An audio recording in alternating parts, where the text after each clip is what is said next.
family that specialized in brute force over the years.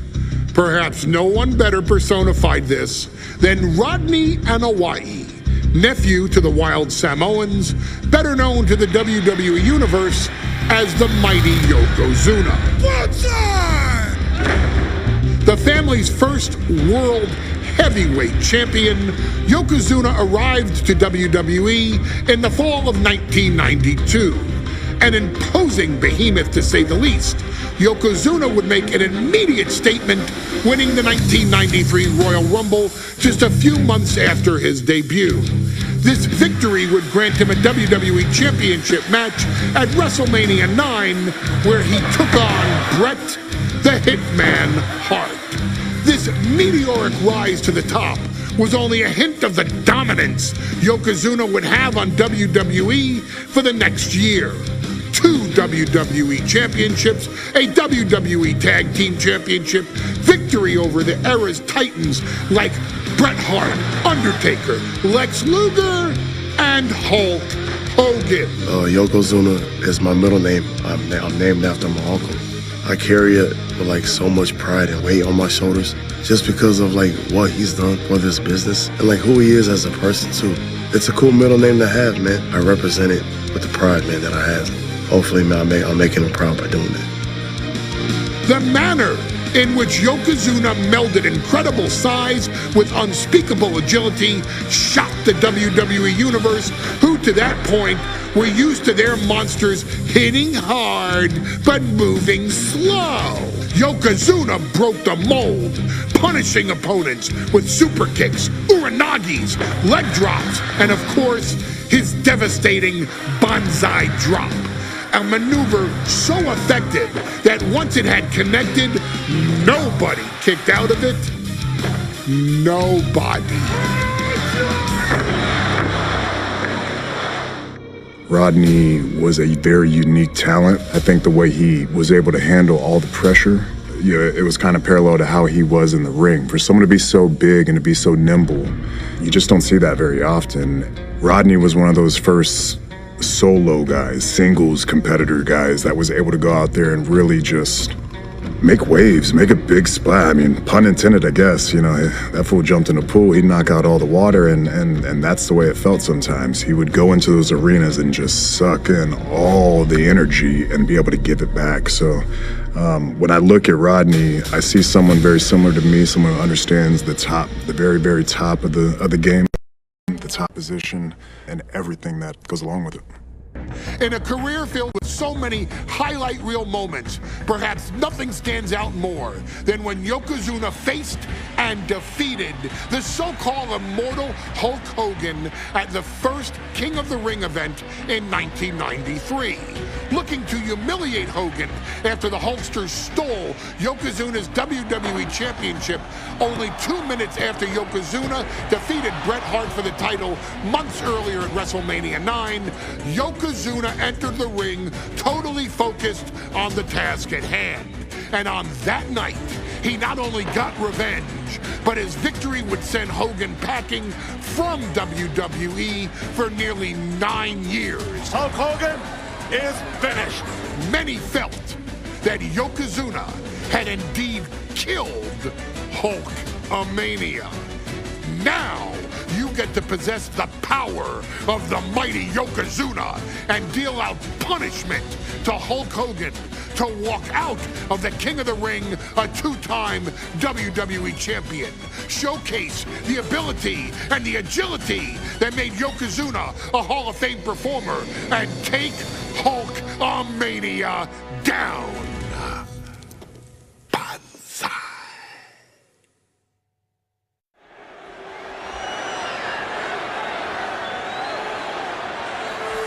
Ladies and gentlemen, this is an event of international magnitude. Photographers from around the world as they are documenting Yokozuna's every move. Coming down the aisle with Mr. Fuji is the champion from Polynesia Islands, weighing 550 pounds, Yokozuna! One thing, Corey, he's 550 pounds, bigger than he's ever been. And I understand Hulk Hogan trimmed down so he can have more speed. more endurance. But I'll tell you something, Hogan's got to take him out early. This is going to answer a lot of unanswered questions from WrestleMania 9. A lot of pressure on the president of WWE for what he did. But this is Yokozuna versus Hulk Hogan. Let the winner be the winner. One thing's for sure, Hogan will be quicker. He will be faster than he's ever been in any previous title defense. Well, this is going to be interesting because he's wrestling a fresh Yokozuna this time. Not a man who's already wrestled a 15-minute match with Bret the Hitman Hart. Well, Hogan and Yokozuna's last match lasted less than 30 seconds when Hogan won the title at WrestleMania. Well, I can tell you, this match will go much longer. Yokozuna will not be caught by surprise this time.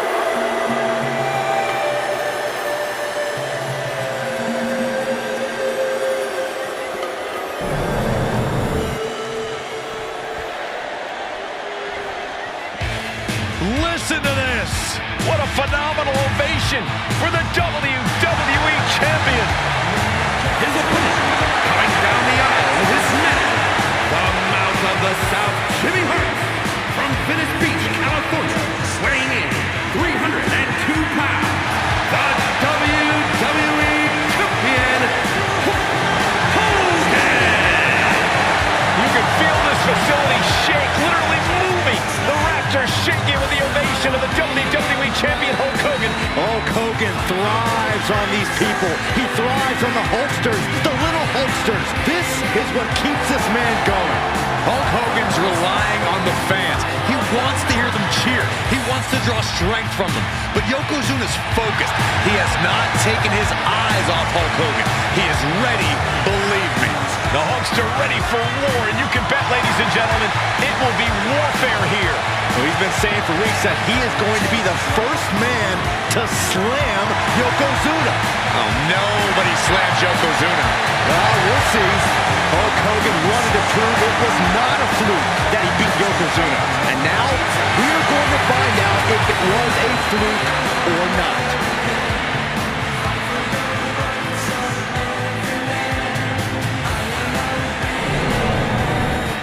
Desire and resolve will be tested tonight, all for the right to claim the championship.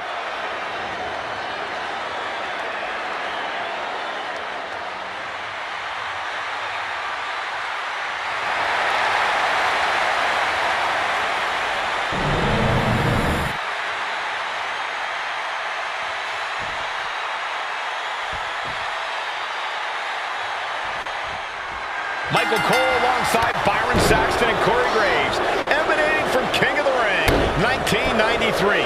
Yokozuna is fuming over his embarrassing WrestleMania loss to Hulk Hogan. Now, Yokozuna has vowed to reclaim the WWE Championship and wipe Hulkamania off the map.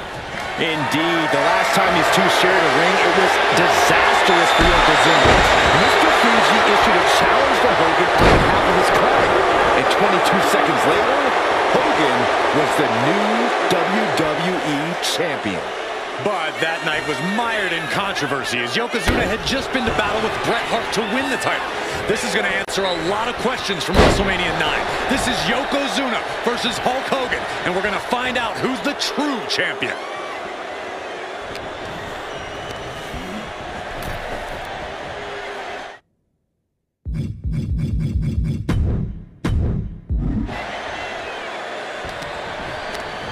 And Yokozuna just loves backing Hogan into a corner like this.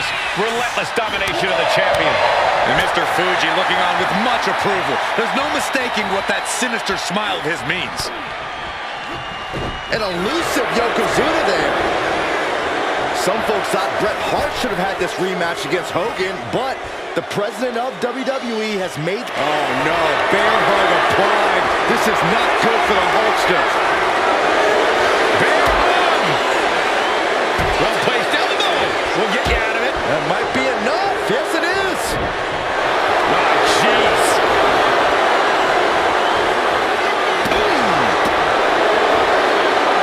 Oh, look in trouble.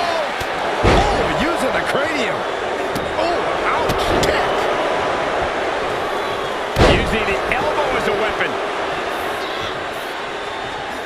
Dodges out of the way. Good Lord. Talk about getting drilled. You can see Mr. Fuji at ringside.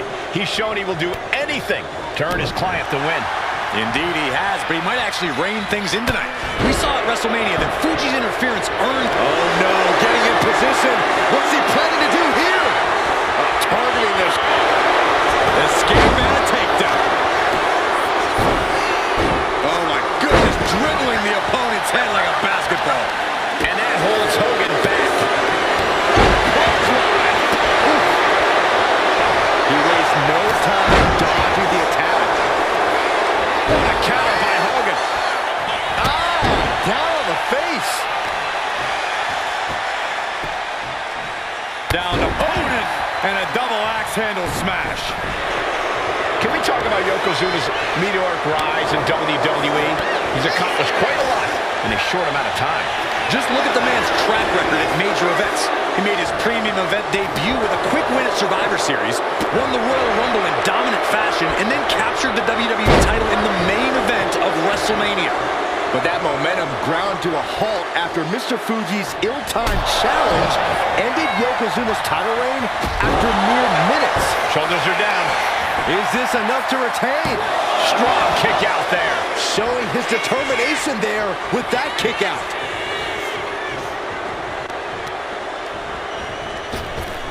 Axe bomber! You know, Hogan slim... A move made synonymous with Hulk Hogan. Oh, man. What timing on that counter. He's putting something together. Belly-to-belly suplex. Ooh. Big elbow. Boom. Hogan's Inside cradle. Oh, look at this small package. Just gets the shoulder up. He got close there. It could be do or die time. Ah, look at this. Just cranking it out. Cranking the head. Bombastic claims coming out of both camps coming into this one, gentlemen. Hogan has claimed in interviews that he will slam Yokozuna's carcass straight through the ring so hard that it will cause a worldwide earthquake. Meanwhile, Yokozuna has kept his comments brief, saying, quote, Hulkamania will die. Yoko now. Belly-to-belly slam. That's got to be the end of Hulkamania. Jimmy Hart trying to rally. And a kick out by Hogan with authority. Hulk Hogan's not done yet. Hulk Hogan is coming alive. Yokozuna back to his feet. Big chop to Hogan. And Hogan's starting to hulk up here. How many times have we seen this over the years? These massive strikes from Yokozuna having absolutely no effect on Hogan. Hogan fired up. Hogan's ready to go. Hogan feeding off the energy of all the Hulkamaniacs. And here comes Hulk. And Yokozuna being backed up to the ropes. Big boot. I can't believe Yokozuna's still standing. Hogan continuing to pour on the offense. A second big boot, but Yoko still on his feet. Don't let up, Hulkster. Keep swinging, keep firing away.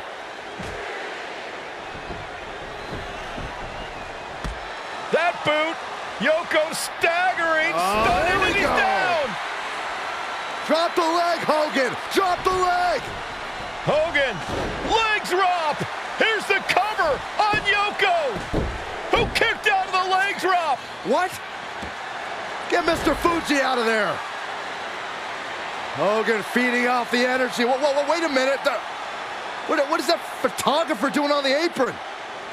There's a match going on. What the heck? What was that? What in the world just happened here?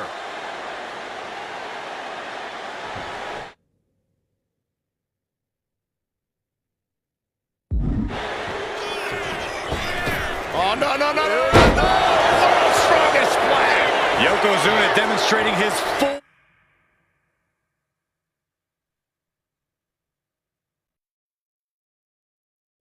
power. Hogan's in in trouble.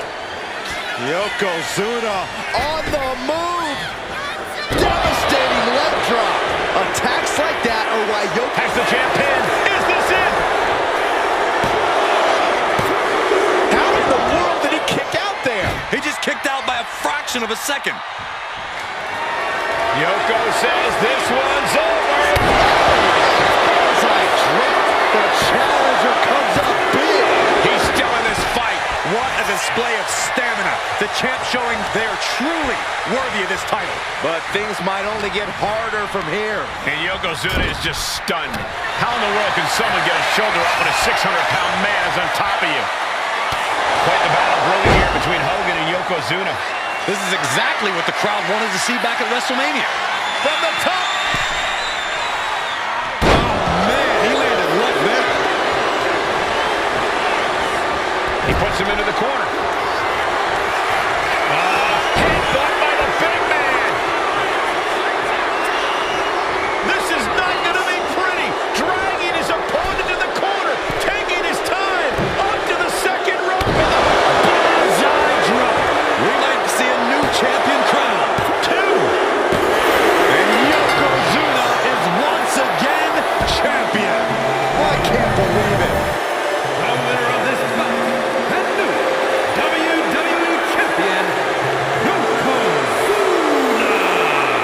We have the official word. Yokozuna is indeed the new WWE champion. We may have just witnessed the end of Hulkamania, gentlemen. There's no may about it, Cole. Yokozuna just conquered Hogan, and every newspaper in Japan is going to be filled with pictures of our new WWE champion. Here in the heartland of America, the heart of Hulkamania.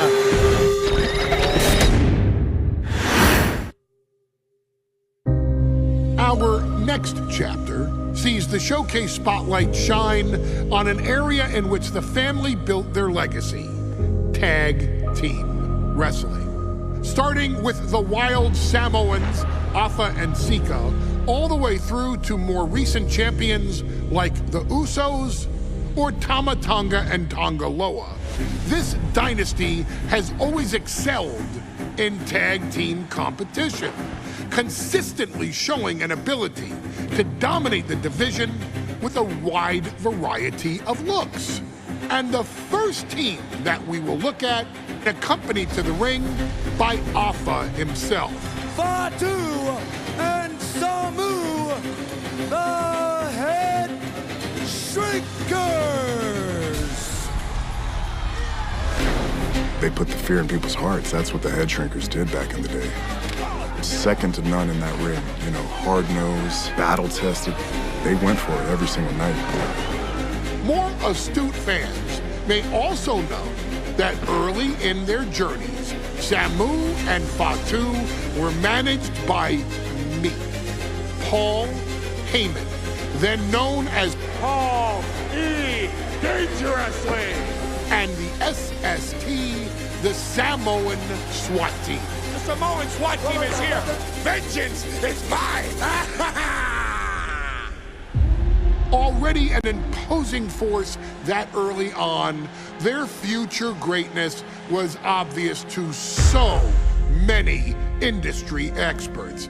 Afa, more than anybody, knew he had the team on his hands, with Samu being his son and Fatu his nephew.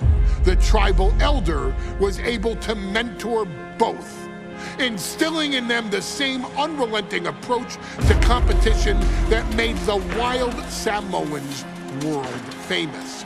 The team toured through regional promotions before a quick stop with me in WCW, but WWE was always their goal.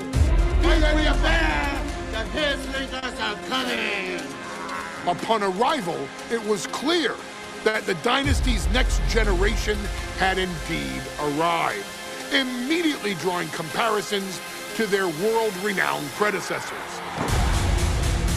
10 years before it became cool to say, Samu and Fatu displayed ruthless aggression in the ring, overwhelming opponents before the bell and continuing the non-stop attack until their hands were raised in victory.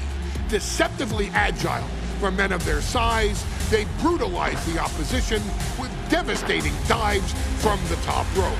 The duo would eventually go on to capture the WWE Tag Team Championships in the spring of 1994, fulfilling the promise and carrying the legacy to even greater heights. At WrestleMania 9, the Head Shrinkers' one and only in-ring WrestleMania appearance saw them taking on Rick and Scott, the Steiner brothers. Be prepared, Steiner brothers.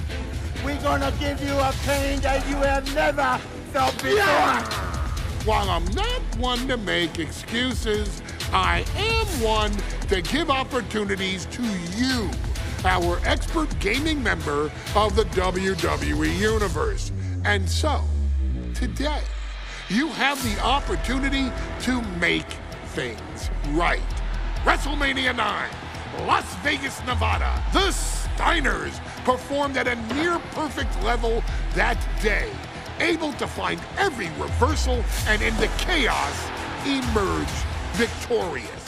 We are asking you to fix that, stop them in their tracks, and get the Head Shrinkers that WrestleMania victory you and I both know they deserve. But if you're not careful, you're going to find yourself reliving the very same memories that have haunted Samu and Fatu for years. Steiner lines, suplexes, Frankensteiners that will all bring your evening to a vicious, miserable end.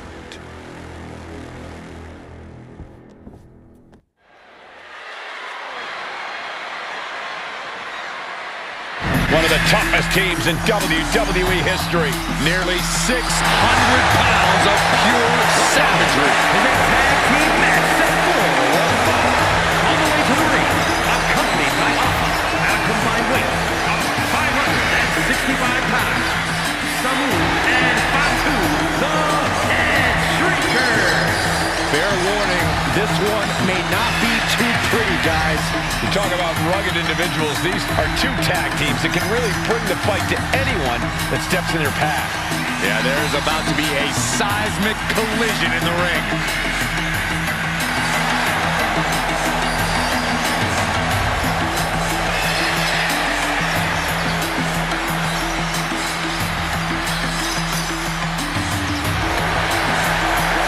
This match means so much to the Steiners and to the Head Shrinkers. Well, the whole world is focusing on WrestleMania 9, and the last thing you want to do is come up on the short end. Pride is on the line, and as is a stake to the claim of being the toughest team in all of WWE.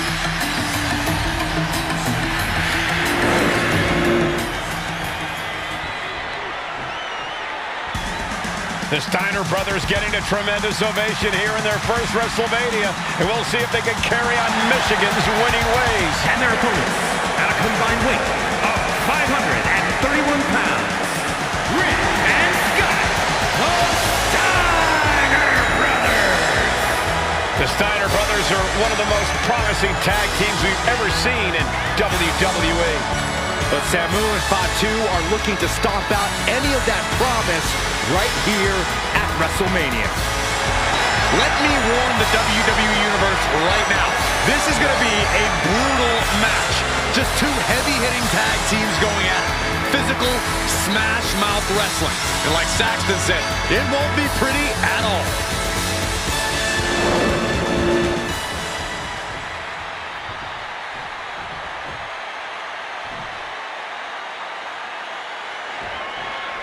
Big fight feel in Las Vegas as gladiators face off here at WrestleMania 9.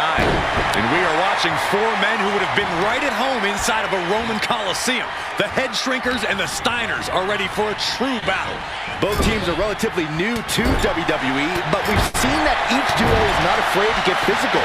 Each side is looking for their first WrestleMania win, and they will do anything to earn it. Oh, this, what a headbutt. The whole world is focused on WrestleMania 9 tonight. The last thing you want to do is come out on the wrong side of a match like this. That's right. A big win at WrestleMania means a big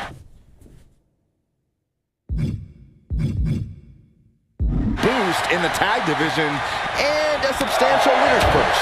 I don't think the head shrinkers concern themselves much with the financial matters, Saxton, but they are dead set on proving they're the toughest dudes around. There may be an abundance of togas in the arena today, but you're not going to see a lot of Greco-Roman wrestling out of the head shrinkers. They're just looking to hurt the Steiners. And that actually may help Samu and Fatu here.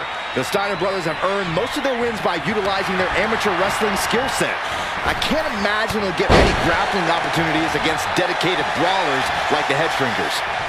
Oh, strong impact! The head shrinkers and Steiners are two of the brightest young teams in WWE, but they both come to this match with a few years of experience in WCW. The Steiner brothers earned many tag accolades in WCW, but Rick and Scott have their share of singles titles too. Meanwhile, Samu and Fatu were never quite able to break through before WWE. You know that has to serve as motivation for the head shrinkers tonight.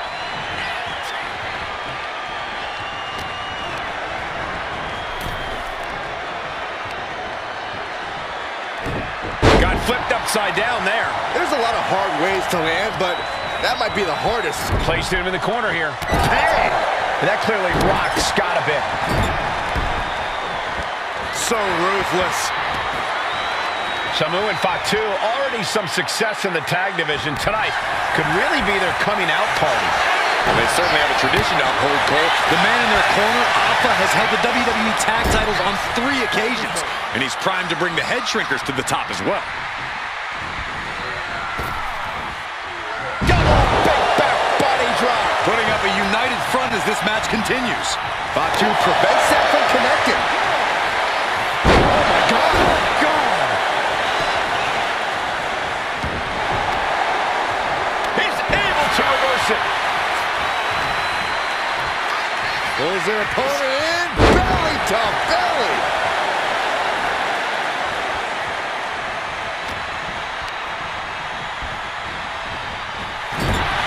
WrestleMania 9 shaping up to be a big night in the tag division, guys.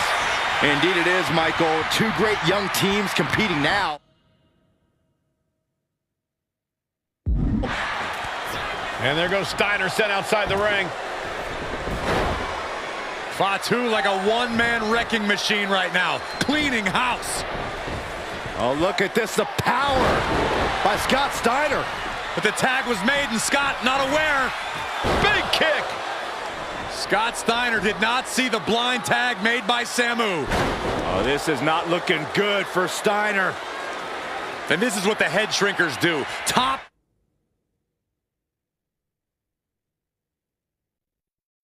tier tag team wrestling. Steiner didn't see the tag, decided to hot dog around, and got a foot in the face for it. Climbing up the corner. From the top. Diving headbutt. Ooh.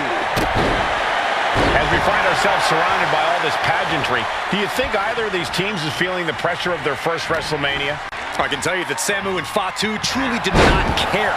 Alpha has turned these men into brutal fighters who simply want to destroy their opponents no matter where the fight takes place.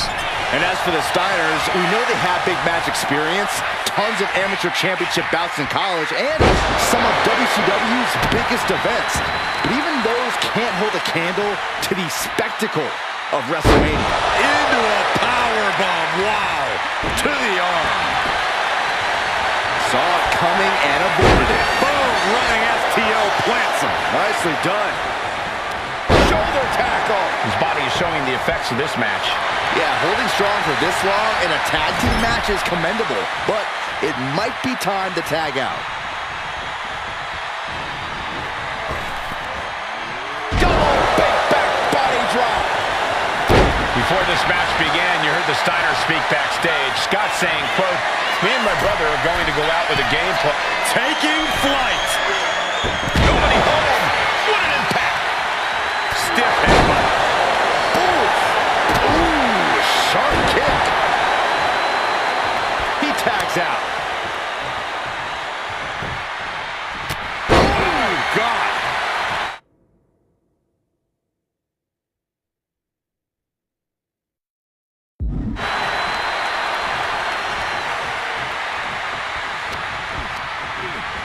leaning on the turnbuckle here.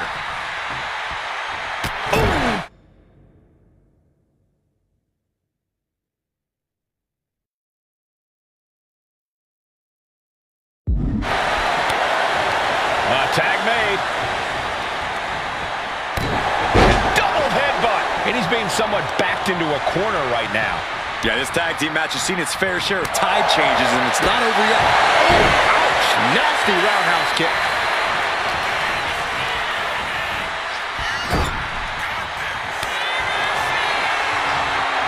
Tag. Double team coming. Oh, face first. And the head shrinkers just might have it. Going for the cover. He might just have it. Makes the cover. And the head shrinkers get the win. Here are your winners, Samu and Fatu, the Head Shrinkers. And what a huge win for the head shrinkers tonight. Samu and Fatu making their family proud and proving themselves as top contenders in the tag division.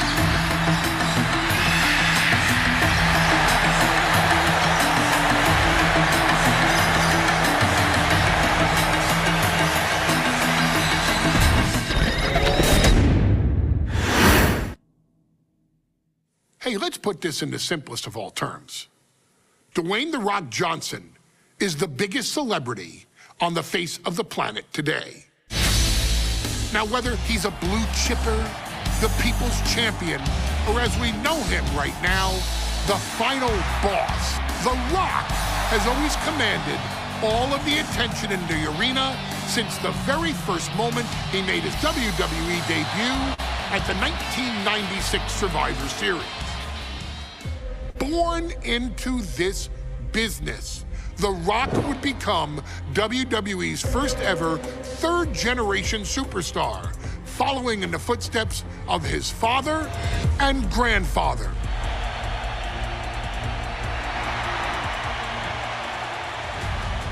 Who had competed in WWE rings before him. Dwayne had the huge responsibility. There's a legacy, and you have to take it so seriously. Even with incredibly high expectations, the Great One surpassed them all, along with the usual achievements if your name is The Rock: 2 Intercontinental Championships, 5 Tag Team Championships, 8 WWE Heavyweight Championships, a Royal Rumble victory, not even to forget the fact that The Rock once led an entire nation. The Rock has one of the more noteworthy feats in WWE history, earning WrestleMania victories over Hulk Hogan, Stone Cold Steve Austin, and John Cena. Each of these men are known as the faces of their respective era. Each of these men found out what happens when you go one-on-one. Oh, you know the rest. Of course, The Rock rivaled Stone Cold Steve Austin's popularity during the vaunted Attitude Era, tearing opponents down with rock bottoms and people's elbows while tearing them apart on the mic with cutting one-liners and catchphrases that are still recited to this day. If you smell, know your role and shut your mouth. He ended CM Punk's 434-day title reign as WWE Champion at the 2013 Royal Rumble as well, after having only competed twice over the previous 9 years, displaying the always-ready mentality and physical conditioning on which he has built his global brand. But you don't need me to rattle off The Rock's resume to you, now do you? Of course not. The man is an occasion unto himself. He has headlined the biggest events against WWE's most iconic superstars and has always found a way to how does he put it? Layeth the smackdown on some jabroni's candy ass. I couldn't have said it better myself, although I think I may have just done that. But indeed, he has. On a Thursday night in February of 1997, The Rock, still known as Rocky Maivia, would find himself challenging for the WWE Intercontinental Championship. Only a few months into his tenure, he would be matched up against a face that would ultimately become one of his most familiar and hated rivals, Triple H, Hunter Hearst Helmsley. Seemingly overmatched by a more seasoned opponent, a youthful Rock would demonstrate all the traits that have come to define him in the years since. Tenacity, high IQ, and that legendary Samoan strength to ultimately surprise Helmsley and kick off the first championship reign for Rocky Maivia. It would be the first step of a journey that has ultimately led The Rock into the pantheon of WWE's elite. So now it's all in your hands. It's up to you to showcase the undying drive that makes The Rock the hardest worker in the room to deliver a shocking upset against the Greenwich snob himself. Guide The Rock to victory over Triple H at a very special Thursday, Raw Thursday, to give the first jolts to what would become the most electrifying career in sports entertainment.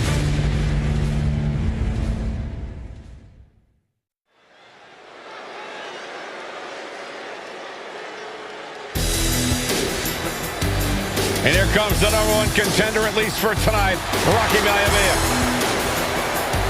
The following contest, scheduled for one fall, is for the WWE Intercontinental Championship.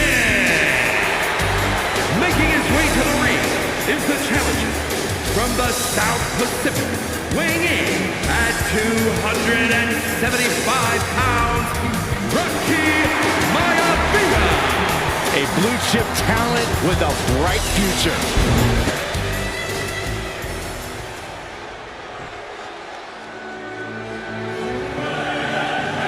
On his way to defend the Intercontinental Championship, Hunter Hearst Helmsley. His opponent from Greenwich, Connecticut, weighing in at 246 pounds, the WWE Intercontinental Champion, Hunter Hearst Helmsley. Helmsley is scheduled to face another challenger at an upcoming show this Sunday. And he's taking the risk, stepping in here against a newcomer, Rocky Maivia. Well, you can consider it risky, you can consider it overconfident, but any way you look at it, it's a dangerous move by Helmsley to take on an athlete who has been on a real roll.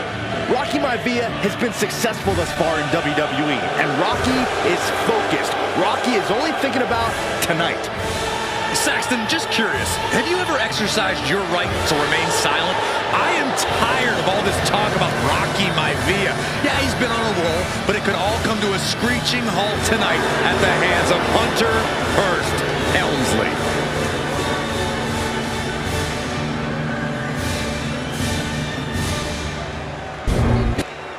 You win this title, you are a top name in this industry.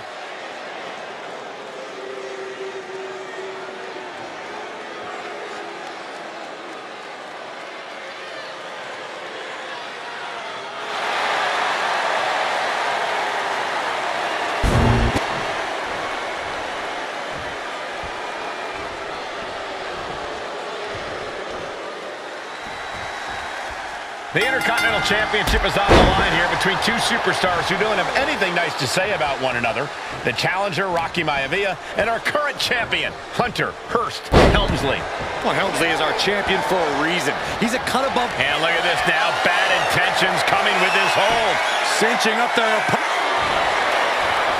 Trying to get out of the submission. And does.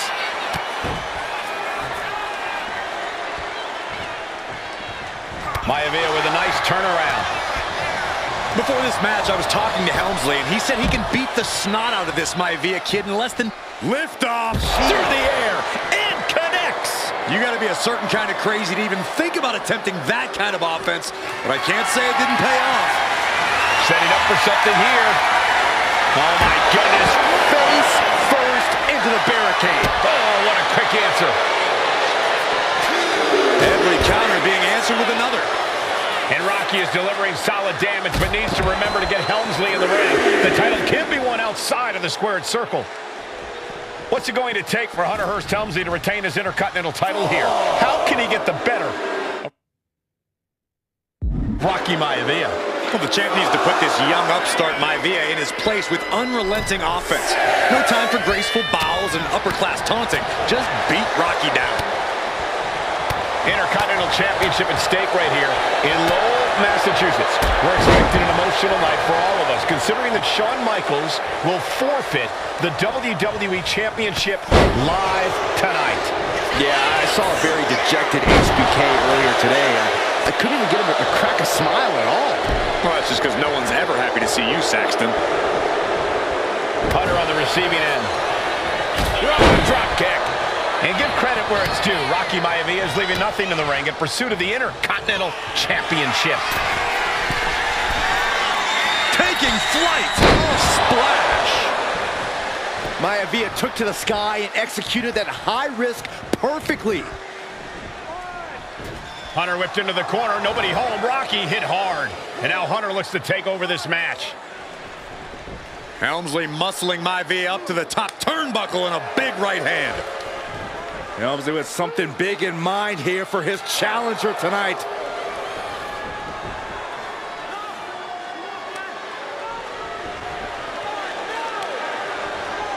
Well, this is just blatant disrespect from the arrogant champion. Almost daring Rocky. Hey, you really want my title? You really think you're going to be Intercontinental Champion? Up to the top. Hooking Rocky into a superplex. This could be it. Can Hunter capitalize? This could be it. Hook of the leg and a cover. And Rocky stays in it, getting his shoulder up. Still not enough to put out the flame of Rocky Maivia. Hunter has to be asking himself, what else do I have in my arsenal? And I think we may get our answer, gentlemen. Yeah, it's just a matter of time, I believe, before this one's over. Hunter hooking Rocky, taking his time, looking to put him away. Maivia just collapsed. This just shows you how much damage Hunter Hearst Helmsley has inflicted on the challenger in this matchup. I think Maivia's done.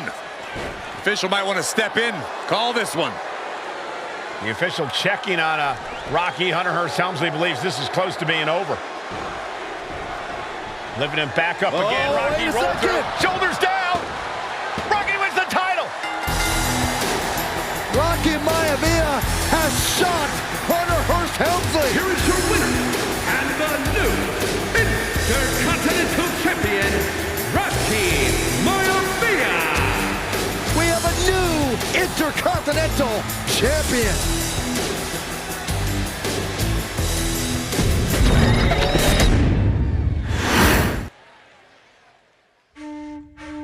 In a family of elite combat athletes and top-tier performers, the final boss has always stood out, even when he was just a blue chipper. But there wouldn't be a final boss. There wouldn't even be a bloodline if it wasn't for The Rock's grandfather, the High Chief Peter Maivia. You can think of him as the first Maivia.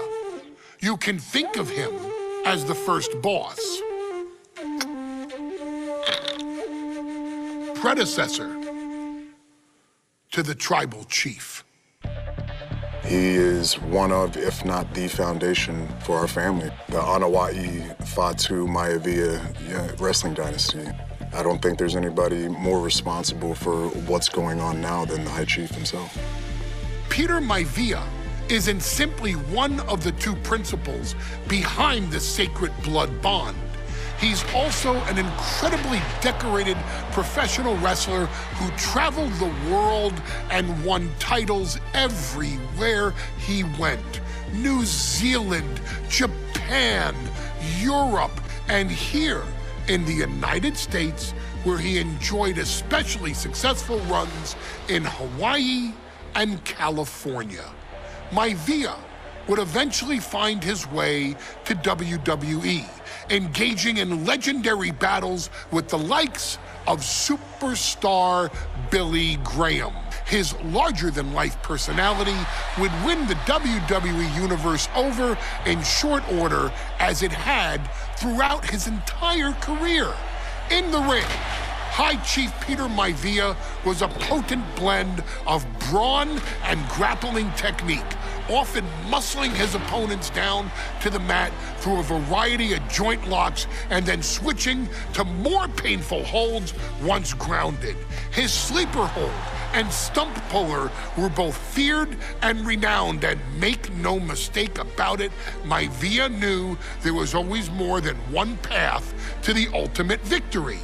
Out of the ring, High Chief Peter Maivia also ran one of the most successful wrestling promotions on the planet, Polynesian Pro Wrestling, based out of Hawaii, showing his mastery of the business in every aspect.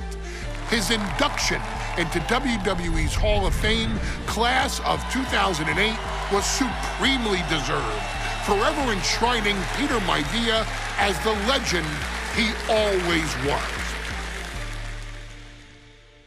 And now, we present to you the opportunity to walk in the boots of the legendary High Chief Peter Maivia, facing off against one of the most legendary WWE rivals, George the Animal Steele. You will settle this score once and forever and showcase the overwhelming strength of Peter Maivia, which has ever since remained as a hallmark for every single solitary member of this bloodline. Steele is no easy battle, though. He thrives in the chaos, one of pro wrestling's true madmen. He'll even try to eat part of the ring if he thinks it'll help him break you down. So do your best and honor High Chief Peter Maivia properly with a resounding victory.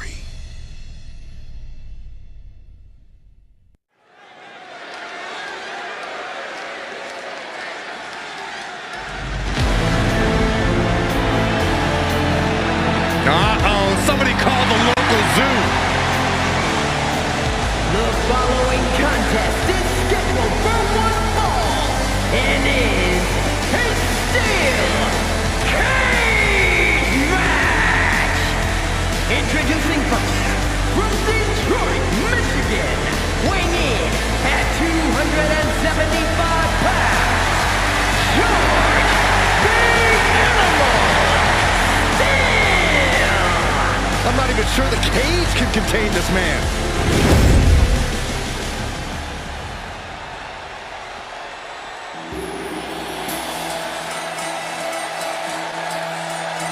And strolling down the aisle, the opponent of George Steele, Peter Maivia.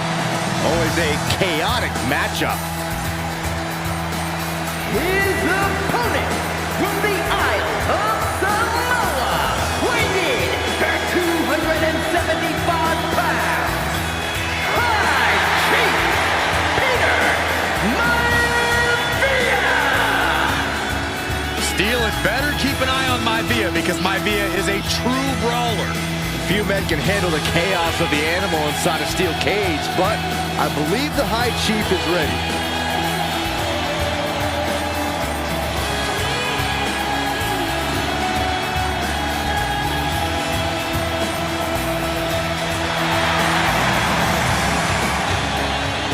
Maivia carrying such pride into the ring. Very stark contrast to Steele. We'll see which prevails tonight.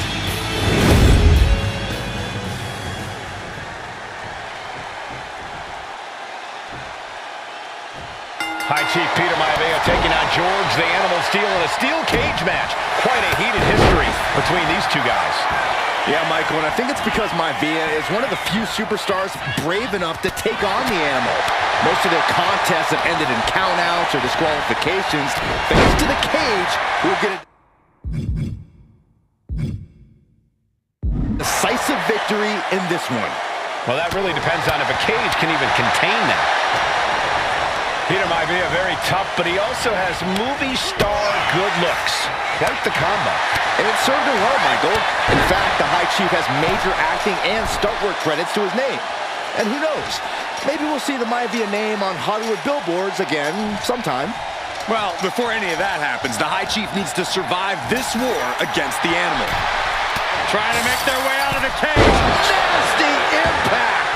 He's pulled back down mid-climb. A nasty fall, and now he has to quickly regroup. Oh, an eye rake. That's not right, but effective. Counters. Oh, nice scoop roll up for the win. No trouble kicking out of that one.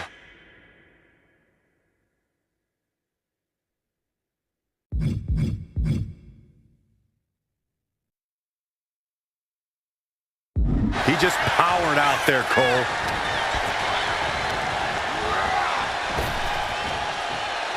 That unraveled on George. When a man like Peter Maivia signs up for a match with the animal, he doesn't know what to expect, just to expect anything in the world. Peter Maivia knows full well that he's in for some unusual treatment tonight. In fact, Steele often has trouble finding opponents due to his erratic nature. But when it comes to competition, the High Chief wants to prove he's worthy of that name. Peter Maivia will take on any competitor, no matter the difficulty. Oh, right to the throat. Slam! What impact! We've seen that Steele isn't above using a foreign object to gain the edge against Maivia, so he's got to have the advantage in it. From the heavens, big body splash from the top.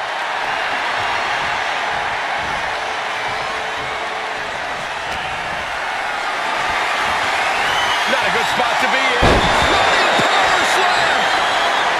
The animal has to be elated to be in this steel cage against one of his biggest rivals, no less. Yeah, Byron, we've seen the animal brandish a weapon against Peter Maivia before when it was against the rules. The High Chief better be... I think the crowd knows what we're about to see. Backbreaker. Maivia can taste it now. Measured up nicely. Fist drop! Peter Maivia now with the upper hand. And you can see Steele is struggling to weather the storm of the High Chief. Getting him right into the corner. Doesn't want to be on the top rope like this. He's got him in trouble up on the top rope. Counter. He knew just what to do. Gentlemen, we've touched on the differences between Maivia and Steele as competitors. One man based on order, the other on chaos, but it's reflected in their looks, too. Indeed, Michael. Just look at the sculpted physique of the High Chief. And the tribal tattoos on his body are extremely intricate and definitely eye-catching. And Steele is, well, he's an ugly creature. Enough hair on his upper torso to classify. What's he planning to do here? Roll him on his belly, single leg crab. Just stretching them, breaking them down with the half crab. Full crab, half crab. He's got to relieve the pressure. And escapes. Peter Maivia turns that around. Going for it again. Caught with the backbreaker. And George is laid out. Scrambling up the cage wall now. Perched up top. Diving leg drop. Measured up nicely. Fist drop. And it looks like, yeah, he's donning the crimson mask after that move. Oh, man. Maivia just dominated the animal with that one. Maivia has Steele in his sights. Look at him. He's going back to the way. There's the backbreaker. That's it. No way to endure that again.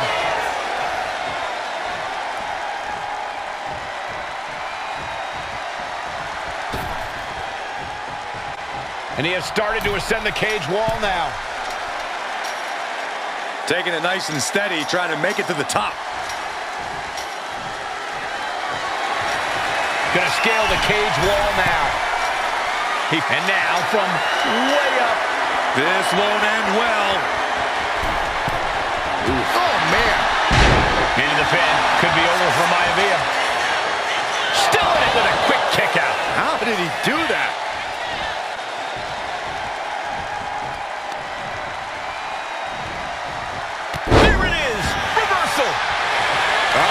is not going to look pretty. Submission being applied. Targeting the shoulder with the claw. This is locked in deep. Look at the agony. We could be nearing the end.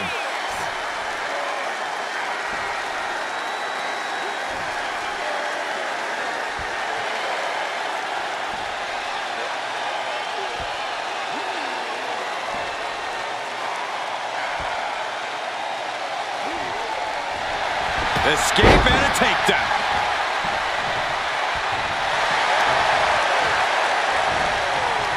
That unraveled on George. The High Chief Peter Maivia really making a name for himself at WWE, but he's had plenty of experience on the way up. Plenty of championships on the West Coast, but he's made the biggest... Trying to go for it again. Into a backbreaker. Is it enough? Is it enough for Peter Maivia? Going up and possibly out.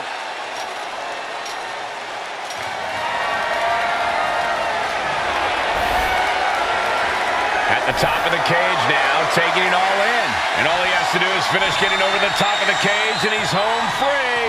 And now the climb down could be as tough as the climb up for him.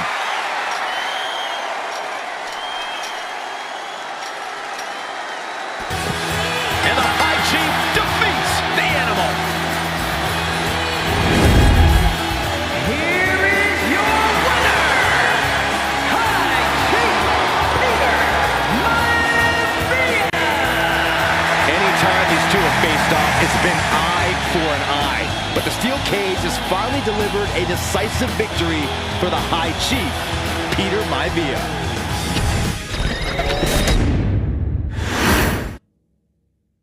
She's not like most girls. She's also not like most WWE superstars. Nia Jax, the reigning queen of the ring, is a reckoning, a force of nature that blitzes right through her competition. A cousin of The Rock, Nia Jax arrived in NXT almost 10 years ago with astronomical expectations. Undaunted, Nia Jax would dominate early opponents, finding herself competing for the NXT Women's Championship mere months after her debut. It did not take long for those running Raw and SmackDown to take notice. Well, our next pick, Nia Jax. And Nia Jax would join the Raw roster as part of the 2016 draft lottery. And since joining the main roster, absolutely no one has been safe from Nia Jax. She is a two-time women's champion. She is a two-time women's tag team champion. She competed in the men's Royal Rumble match in 2019, even getting an elimination while in the ring. Nia Jax looking to eliminate. She does. She's battled standouts like Charlotte, Bayley, and Becky Lynch. And all the while, she has left undeniable destruction in her wake. In the ring, she applies many of the same tactics that once benefited Yokozuna, even using her own version of the Banzai Drop, known as the Annihilator. And just like its namesake, if it connects, your night is over. And Nia Jax remains driven for even more success, jumping at any opportunity to prove her dominance. This last year, that included entering into the 2024 Queen of the Ring tournament after earning victories over Naomi, Jade Cargill, and Bianca Belair.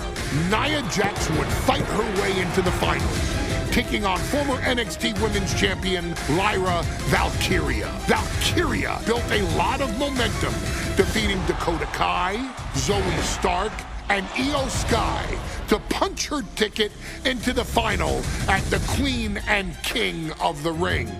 With an obvious game plan, Lyra would look to stick and move, avoiding the colossal attacks of her opponent. Unfortunately, as often happens when competing against Nia Jax, Lyra made one miscalculation, and that error in judgment provided Nia Jax with the opening she needed to annihilate her competition. This is your opportunity to crown the first queen in Bloodline history. Make Lyra suffer. Make her regret ever entering your ring. Showcase the otherworldly power that forces an entire roster to cower in your presence. Because when you're an irresistible force like Nia Jax, resistance is futile.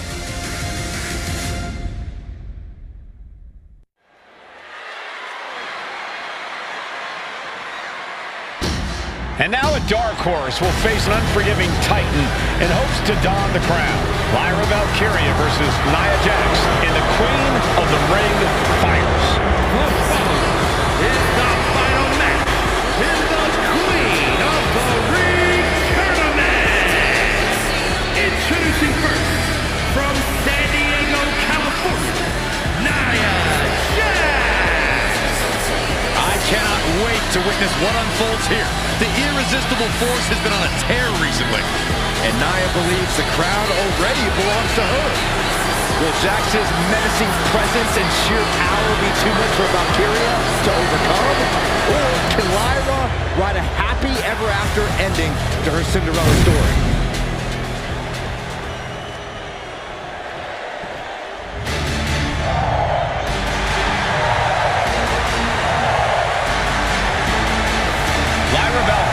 Fancies herself a Morgan, which is an Irish goddess of war. As they were on the battlefield, they used to take the shape of ravens to fly around and decide who would live and who would die.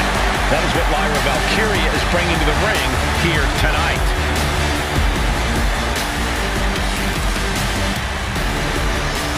And her opponent, from Dublin, Ireland, Lyra Valkyria may have read a little too much fantasy in her day, and now is reality. Lyra Valkyria is about to go toe-to-toe with a real-life, fire-breathing dragon in the form of Nia Jax. Nia Jax, who's in the best physical condition of her career, tonight will make someone. Will it be Lyra? Will it be Nia? We'll find out in a matter of moments. And guys, you win the crown. Guess what waits for you in August? A date with the champion of your respective brand at SummerSlam.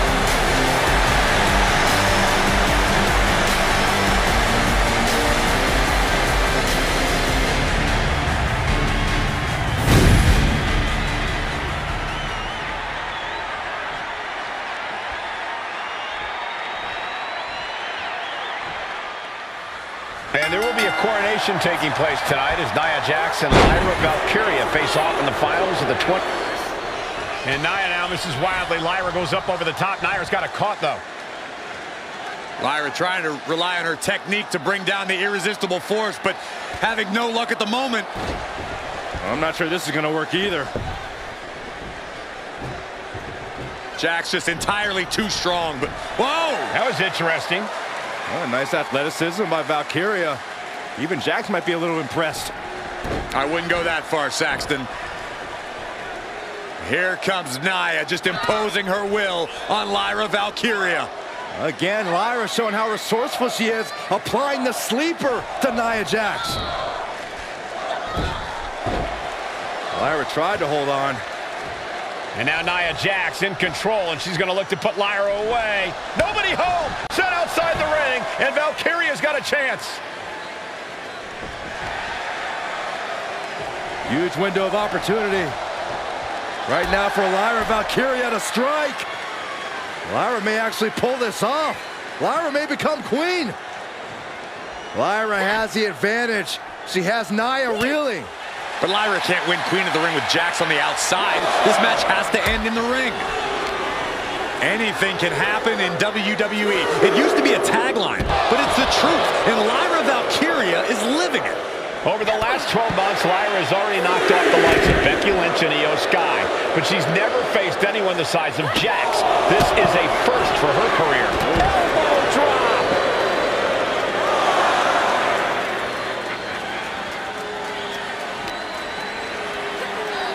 And gets tossed back into the mat.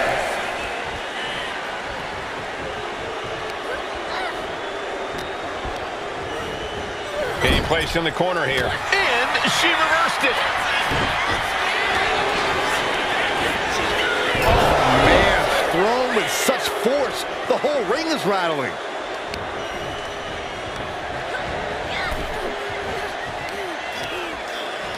In the hard way. Confidence is always a key for Nia Jax. She comes into every match thinking she hasn't won. But when you have this business in your blood like Nia does, that confidence is genetic. But ever since the Irresistible Force returned to WWE 8 months ago, her confidence has been on another level. And she's gaining even more confidence as this match progresses. Jax may just be unstoppable now. Well, if you're Lyra Valkyria, what do you do to pull off a massive upset tonight? Well, Lyra's a technical wizard, Cole. In fact, from a technique perspective, she may actually have Nia Jax outgunned. And beyond relying on her technique, if I'm Lyra, I'm going to try to frustrate Nia. I don't know how possible that is, but if you frustrate Nia, she may make a crucial mistake.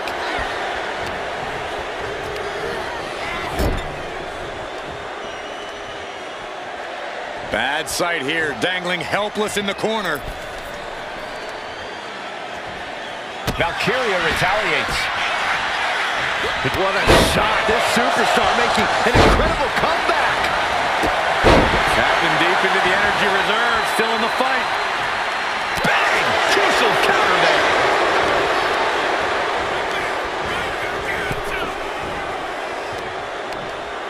Brought in the hard way.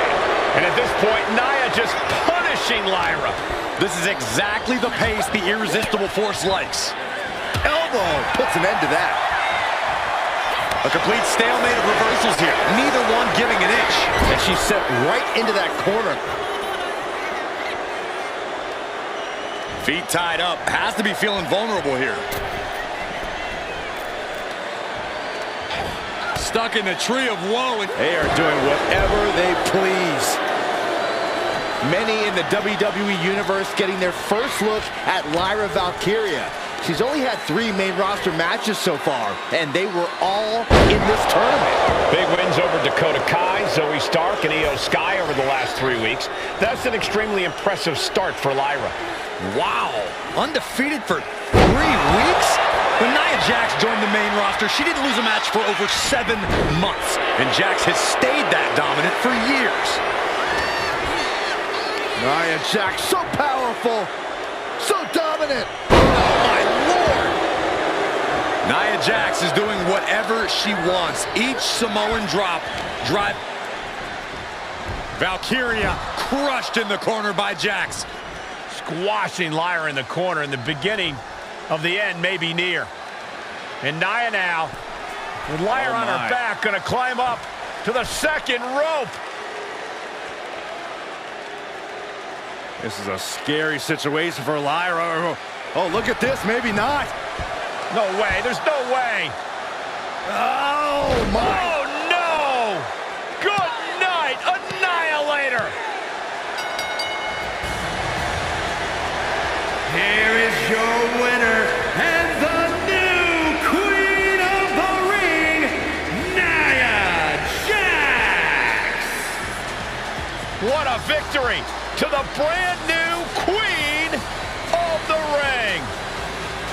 Nia said she would do it, and she backed up her claims. And now the Chief Content Officer of WWE, Triple H, going to come in to congratulate Nia Jax, officially crown her the Queen of the Ring. Absolute dominance by the new Queen.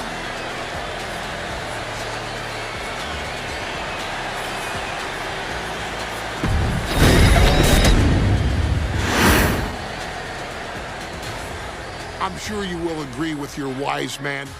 Many WWE superstars say they will do whatever it takes in order to achieve success.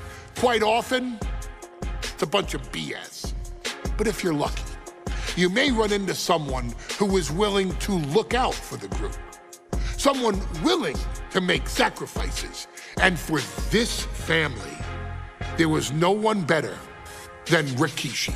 After the Head Shrinkers run in WWE came to an end, Rikishi, then known as Fatu, would go on a journey of self-discovery. This journey would lead to him taking on the name Rikishi, a subtle nod to his cousin Yokozuna, as well as an opportunity to start fresh with a global audience. Well, my dad, when he became the Rikishi character, when you think about Samoan wrestlers, right, or mean, or aggressive, he made it like his own flavor, right? He had the blonde hair, still carried the aggressiveness, but I think he just wanted to add like a little flavor to it. It became even more popular to our culture. Rikishi blitzed WWE from the jump, devastating opponents with new tricks and winning people over with his fat-ass dance moves. That Rikishi is fat, all right. P-H-A-T. And with this wave of newfound momentum came even more success, with Rikishi capturing the WWE Intercontinental Championship and displaying incredible athleticism in iconic moments like when he dove off the top of the steel cage. The year 2000 belonged to Rikishi. But little did anyone know, Rikishi held a dark secret regarding a decision he'd made not for his own benefit, but for the benefit of the family. It was at the 1999 Survivor Series that Stone Cold Steve Austin was hit by a car in the arena parking lot, forcing him from the main event later that night for the WWE Championship. For nearly a year, all of WWE was consumed with figuring out who was driving that damn car and why Austin was targeted in the first place. The verdict came in. The car was driven by Rikishi. Rikishi would stand strong. Stone Cold Steve Austin, I didn't do it for me. I did it for The Rock. What? Rikishi would lay out a years-long gripe that WWE preferred Steve Austin to The Rock, and so Rikishi had made sure that The Rock's only competition had been removed from the picture. Rikishi sacrificed his own popularity to reach this goal. The Rock thrived while Austin was on the shelf. For Rikishi, the struggle and fall was all worth it. Rikishi knew that he would eventually have to face off with the Texas Rattlesnake to answer for his sins, and he welcomed that meeting with open arms. What Rikishi was unprepared for was for WWE to stack the deck entirely, looking to make Rikishi pay for taking out their golden goose. Stone Cold Steve Austin was allowed to drive his truck directly to the ring and was generally given the freedom to do whatever the hell he wanted in the name of revenge. We are going to make things right. This time, when Rikishi and Stone Cold Steve Austin lock horns, there will be no stacking of the deck. Someone willing to give of himself so that his family, this family, can succeed, deserves better.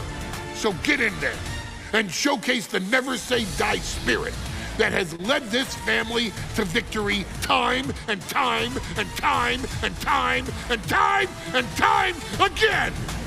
Use whatever weapon you can get your hands on and prove to Stone Cold Steve Austin that you will do anything for the people.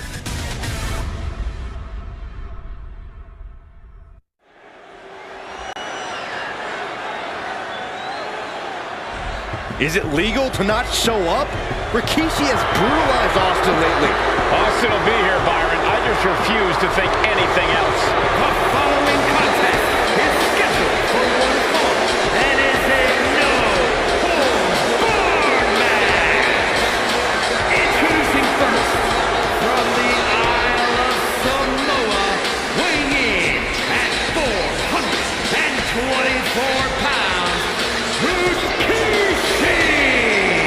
We have learned more about Rikishi in the last couple of weeks than we knew about him his entire career here in WWE. He said he ran over Austin not for himself, but for The Rock. Right, and now he's coming out here, and I guess if Austin doesn't show up, the general manager is going to have to come out here and declare this is a forfeit, and Rikishi's going to win it. This man makes me sick.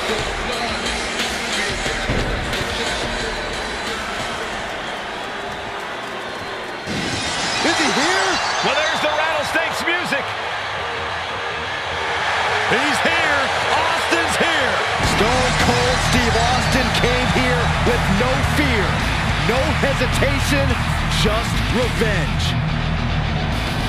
His opponent from Victoria, Texas, weighing in at 252 pounds, Stone Cold Steve Austin! Austin fought for his life to make it back here, to make Rikishi pay. Now there is no way Rikishi can escape the Texas Rattlesnake. It's been almost a year since Austin competed in the ring. Austin is a man possessed. Rikishi feels good about running over Austin and said he'd do it again. That man is sick. Oh, Rikishi made two mistakes. One, trying to end Austin's life. And two, not being man enough to finish the job. Austin's going to absolutely tee off on Rikishi. This one is going to get ugly in a hurry.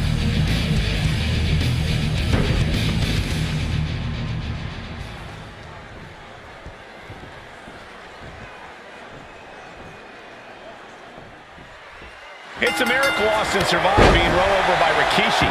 Now a pissed off Texas Rattlesnake is on the loose and out for revenge. It took Austin almost a year to recover from the injuries he suffered in that heinous attack. You can't blame Austin for the damage he inflicts on Rikishi tonight. Byron, a lesser man wouldn't have survived. Blast off! You gotta be kidding me! They got all of that, just taking flight and soaring through the sky. Oh man, meeting the barricade.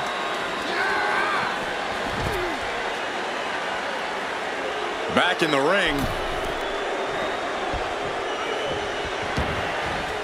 No count out as he takes things out of the ring. And looking at my monitor, it just makes me sick to my stomach watching Rikishi. This is a man who has no remorse and feels justified for running Austin down like a dog. Look, to be devil's advocate, you've got to look at Rikishi's perspective. He's proud of his Samoan lineage and saw an opportunity to give his people a leg up in the Shark Tank that is WWE. Are you serious, Cole? From the top! Whoa, look at him trying to do as much damage as humanly possible. But at what cost? Running STO plants him. Nicely done. Rikishi is picking the competition apart. Rikishi with an onslaught here against Austin. Dare I say, Stone Cold could be in trouble. You got to wonder if there's more animosity in this match than we previously thought. We talk a lot about Austin being prepared for a fight. Talk about the Rattlesnake preparing to make Rikishi a dead man. Well, right now it's Rikishi. Austin and Rikishi trading heavy artillery on the outside, and here comes the Rattlesnake. Stone Cold Steve Austin fired up and revenge on his mind. You got to think about how bad Austin has wanted this ever since Survivor Series last year. Been dying to get his hands on Rikishi. All of that venom, all of the vitriol inside of Austin being unleashed on Rikishi right now. Remember, this is no holds barred. Anything goes. Austin has Rikishi down. The Rattlesnake is red hot.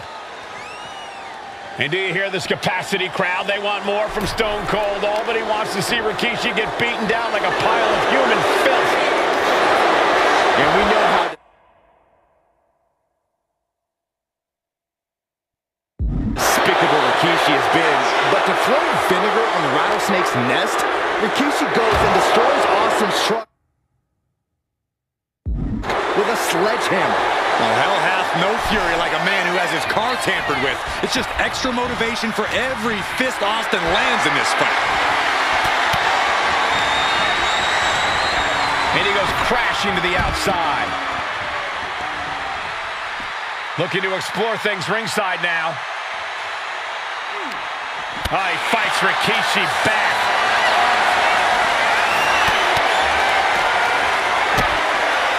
DDT! Can Austin weather this storm, guys? No one holding Rikishi's family down now, taking out all those years of frustration on Austin here. And Rikishi lately has been calling himself a visionary, a pioneer, and a bunch of garbage, if you ask me. Well, those aren't self-imposed labels, Cole. Those labels are coming from the family, coming from a group of wrestling legends who are proud of Rikishi for standing up and making a change in this business. I have a few labels for Rikishi. Coward, liar, embarrassment. Those fit him well.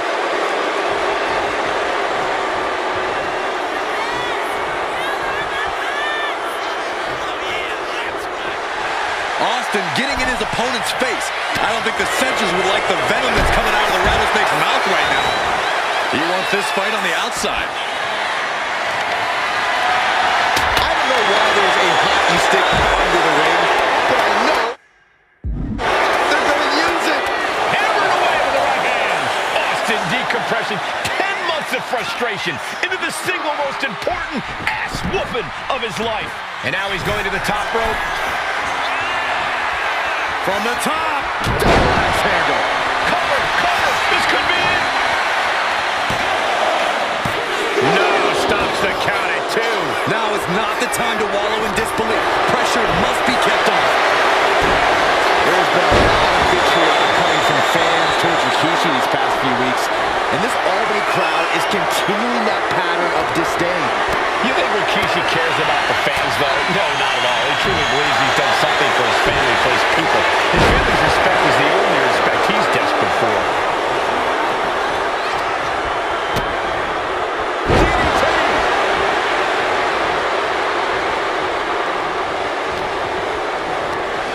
Set out of the ring the hard way.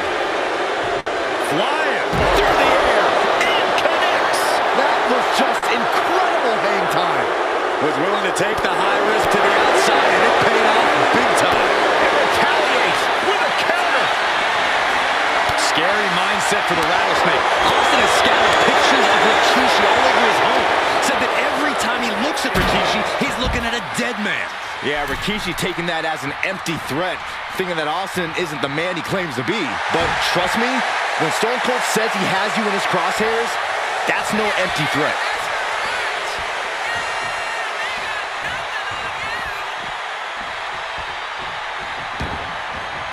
From the apron, sliding into the ring now.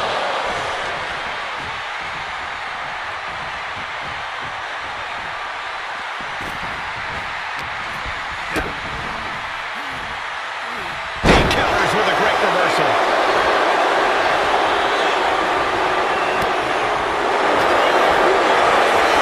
Oh, look at this! He is struggling to find an escape, but to no avail. In trouble here?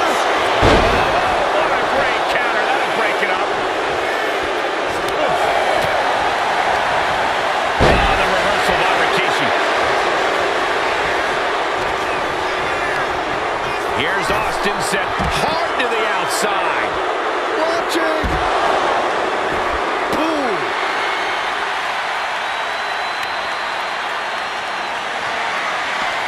And Rikishi evades that. And he's a step ahead of Austin. Rikishi looking to finish the job from 10 months ago. Uh-oh. Rikishi driver. Rikishi got all of it.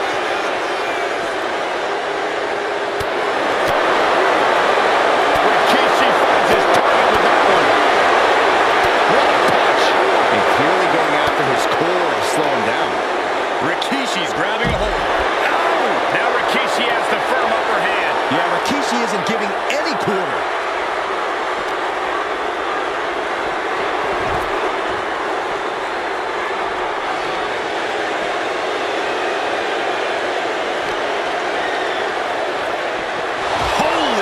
Meet the barricade.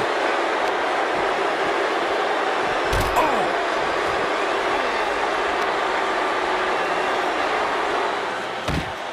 And Rikishi slows Austin down with a thunderous right. Austin's in trouble. And now steel chair. Oh, and Austin, he just averted disaster there. And now Austin gonna deliver the punishment with the steel chair.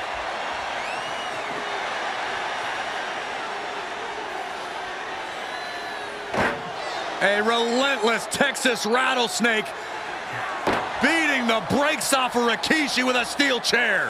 And again, thunderous blows by Austin. Down goes Rikishi. Austin beating the hell out of him. I know Austin has good reason to be doing all this, but he could be taking it too far at this point. I don't think the rattlesnake is taking it far enough, Corey. Austin wants to put Rikishi's life in danger, just like Rikishi did it. Rikishi hoisting up his opponent. Rikishi driver. And now Austin is bleeding.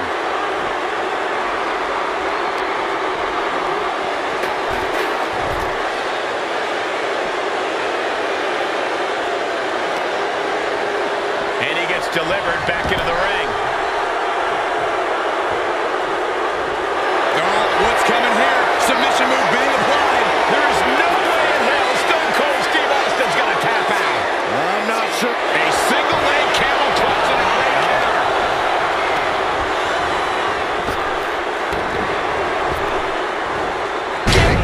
Rikishi is down. It could be over. The rattlesnake bites again. Austin gets his payback. Ladies and gentlemen, the winner of this bout, Stone Cold Steve Austin! Stone Cold made Rikishi pay the price for every day he had to rehab his injuries so he could make it back to WWE. Now you know, Rikishi, don't mess with the rattle.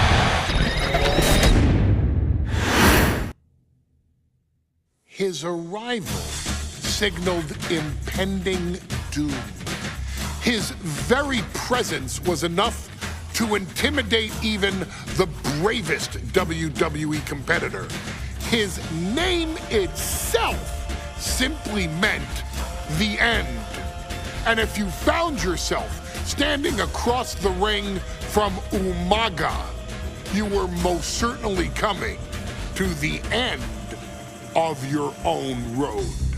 The younger brother of Rikishi, Umaga, was every bit the Samoan bulldozer that his nickname would suggest, mauling opponents with ease, relishing the chaos that he created.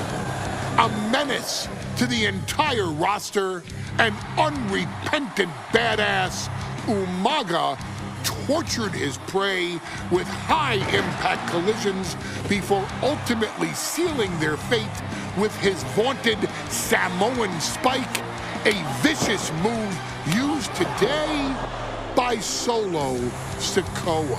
Inside the ring, man, he was just a complete monster. Anybody that stood in front of him, he was gonna wreck him no matter what he had to do. He was just a crazy, wild Samoan.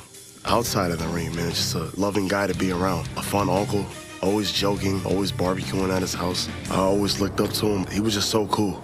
Perhaps an unheralded aspect of Umaga's game was his mastery of mental warfare. Umaga loved to present a wild, out-of-control savage, one who needed manager Armando Alejandro Estrada to handle all the details while he destroyed opponents. Umaga was the perfect definition of the word aura. A two-time intercontinental heavyweight champion, Umaga established himself as one of the purest forms of dominance to ever set foot in a WWE ring. His intense clashes with Batista, the Heartbreak Kid Shawn Michaels, and Triple H, along with WWE Championship battles against John Cena, still live on in the memories of those who were fortunate enough to watch Umaga perform. And Umaga will live in immortality through every member of this family. Whether it's with a huge Samoan drop, a running bulldozer into the corner, a Samoan spike, or even a war cry in the middle of battle, Umaga is forever. I wish he was here. I know he's watching from above. So you, our beloved Us in training, are asked one simple thing here in the WWE 2K25 showcase: to defeat John Cena.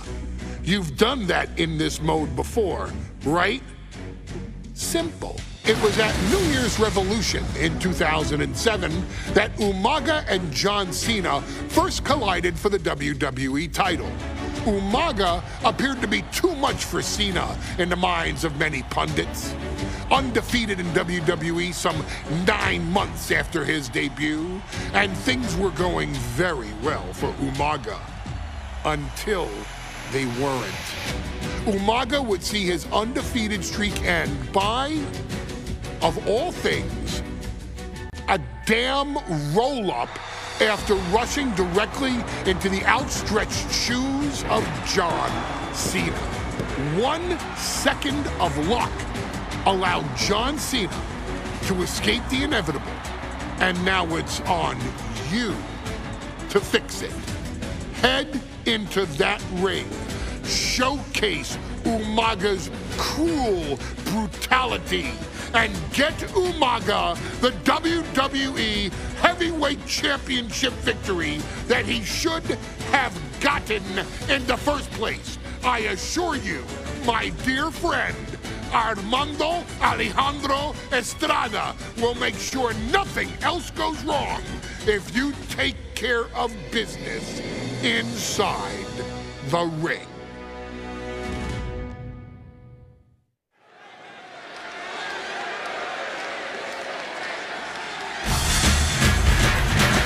Well, ladies and gentlemen, here he is. He can be the next WWE champion, the near 400-pound Umaga. A man that since debuting right after WrestleMania 9 months ago has remained undefeated. And Umaga has been in the ring, Byron, with the best of WWE. This man looks, moves, and sounds like a movie monster. Except Umaga is for real. He is a Samoan bulldozer, an 18-wheel version with a mean streak.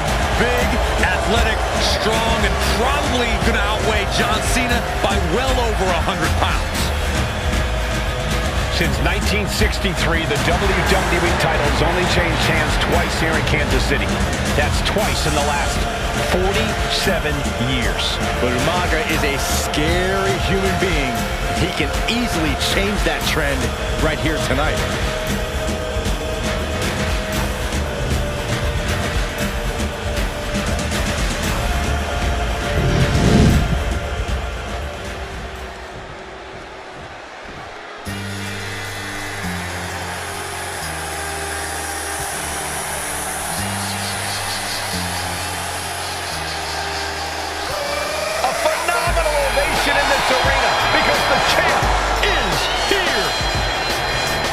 John Cena has a gigantic challenge awaiting him in the ring, but Cena doesn't have a reverse gear.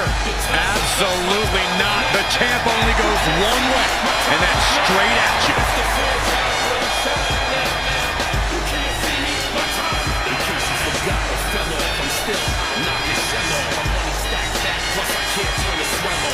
John Cena, a 3-time WWE champion, the handler of Umaga, Armando Estrada, trying to control this undefeated challenger. Once the bell rings, these two are going to go at each other full force.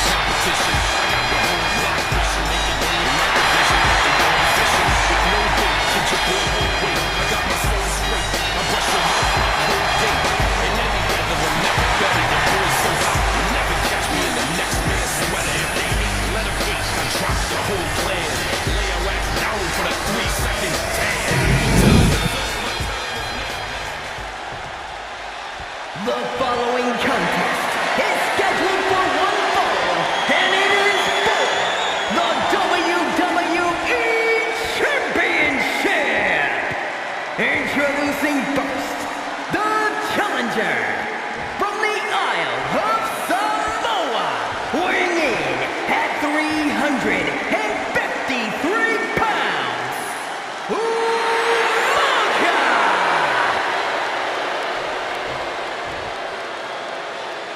And from West Newbury, Massachusetts, weighing in at 248 pounds, he is the WWE Champion, John Cena!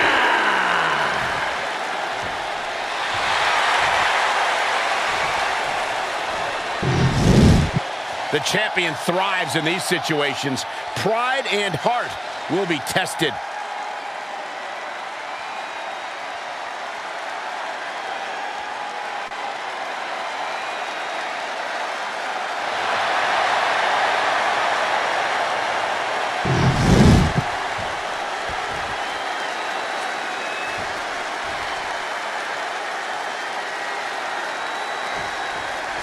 John Cena and Umaga battling here for the WWE Championship. Will John Cena halt the Samoan Bulldozer's path to destruction? Cena's going to have to go all out to accomplish that. No one has been able to withstand Umaga thus far. This brutal Samoan has made a mockery of his challengers and is perhaps the ultimate super heavyweight threat. And Cena could be in for the greatest challenge as champion tonight. But if anyone can overcome the terrifying ruthlessness of Umaga, it has to be John Cena. And he exits the ring. Better watch the count. Sits straight into the barricade. Vicious use of the knee. And don't expect much of a wrestling match in this one. Expect more of a brawl. This is not going to look pretty. It's going to get ugly. This is two trains on a track to a head-on collision. Toe-to-toe, it's going to be bad, it's going to be bloody, and it will come down to who wants it more. Oh my goodness. To the sky. Good Lord, taking flight. Adrenaline can make you do crazy things. Exhibit A right there. Stamina is going to be a key factor in this match tonight. Can Cena weather Umaga's vicious attacks? Can Umaga keep up the offensive pressure as Cena drags this into deep water? Umaga's gonna fly! Samoan splash! Attempting high-risk move after high-risk move at a breakneck pace. Oh, good gravy! Thrown into the corner with a little something extra. Umaga is truly a specimen to marvel at, Corey, and his handler, Armando Alejandro Estrada, knows he has a thoroughbred on his hands. There's a difference between thoroughbreds and Umaga, though, Cole. Thoroughbreds can be tamed. Umaga cannot. Estrada can only serve as a mouthpiece for Umaga. He can only help direct Umaga's blind brutality. I think even Estrada knows no one can control the Samoan Bulldozer. What a counter! Back into the ring now.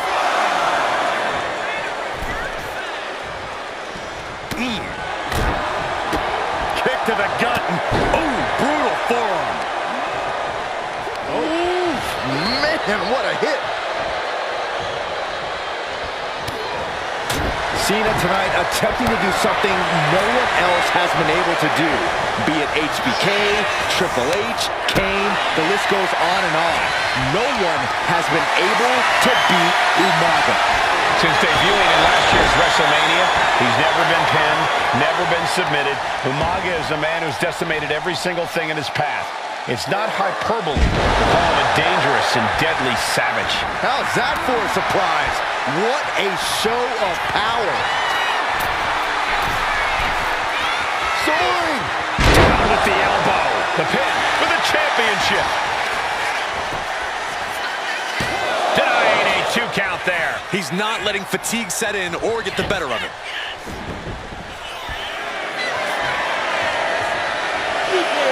You can't see him. Narrowly escaping there. A rare position for Cena in this fight. We can't often say that John's overpowered in a matchup, but this 360-plus-pound Samoan Bulldozer is more than a formidable opponent. Listen, sometimes when there's a fight, you're not always going to be the biggest. You're not always going to be the strongest. And even if that is the case for Cena tonight, John Cena has never met a fight he didn't like. Cena will try to gain strength from this capacity crowd in Kansas City, but not even that may be enough to stop a rampaging Umaga.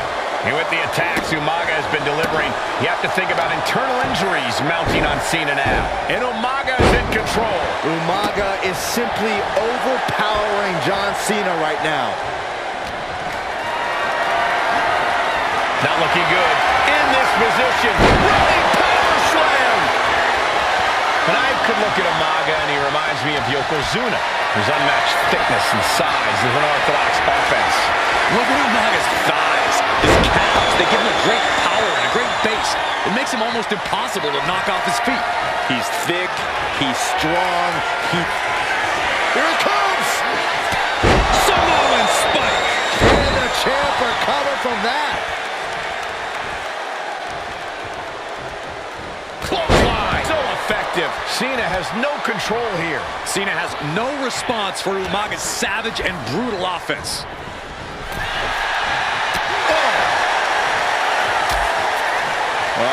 Hazardous part of town here on the apron. Back suplex. Spine crushing.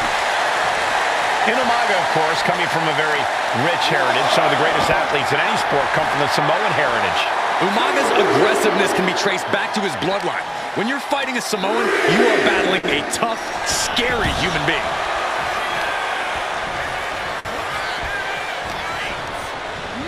Got him in the corner now. And Cena flattened in the corner. Umaga's just overpowering him. Look at the strength. Into the corner, just setting Cena up. You have to start to ask yourself, is the end of John Cena near? I think so. Look out! What a headbutt. No one has been able to stop Umaga. No one. You are seeing why Umaga is undefeated. Why no one has been able to stop the Samoan bulldozer. Here comes Umaga, and Cena catches him with a boot. John Cena from behind, rolls him up, shoulders down, and a kick out by Umaga. And Cena immediately back into the clutches of Umaga. I'm not sure what else Cena can do here. I'm not sure John Cena knows how to stop Umaga. And Corey, you know there's no force equal to being on the receiving end of a headbutt from Umaga. It's in Umaga's DNA. Generations have perfected the art of using their own skull as a weapon that could stop an elephant. Two powerhouses, a championship on the line. We knew this would be a battle. Umaga and Cena aren't giving up any ground here. Looks like he's got something in mind for ringside here.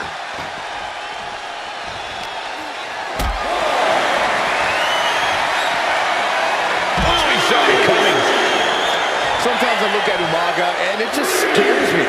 I think he forgets that he's even in a championship match. Estrada is very aware of it, but Umaga sometimes looks oblivious to what's going on, other than the fact that he knows he's supposed to hurt his opponent. Having no conscience is what has set Umaga apart. If he gets confused and the bloodthirst takes over, that's where Estrada becomes useful by directing Umaga back to the ultimate door. I think Umaga just doesn't know when to stop attacking. He has no sense of what it means to pull back on the rein. We're still going to call him Big Mac John. Yeah, the greatest of all time. John Cena, the 16-time world champion. Man. Late pin, championship on the line. The challenger fending off the 2 count. Surprised to not even get a 2 count at this point.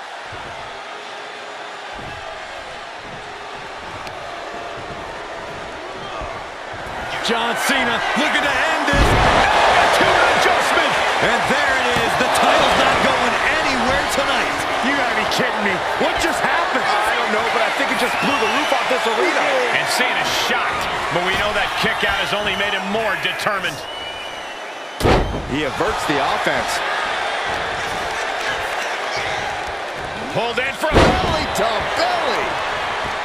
Cena and Umaga are out of control, taking each other to their This'll do it. Umaga. Samoan spike. Oh, we have a total title seconds. New champion, an undefeated champion. Here is your winner, and the new WWE Champion, This proves it. Truly no one can withstand Umaga. The Samoan bulldozer has wrecked his way straight to the WWE.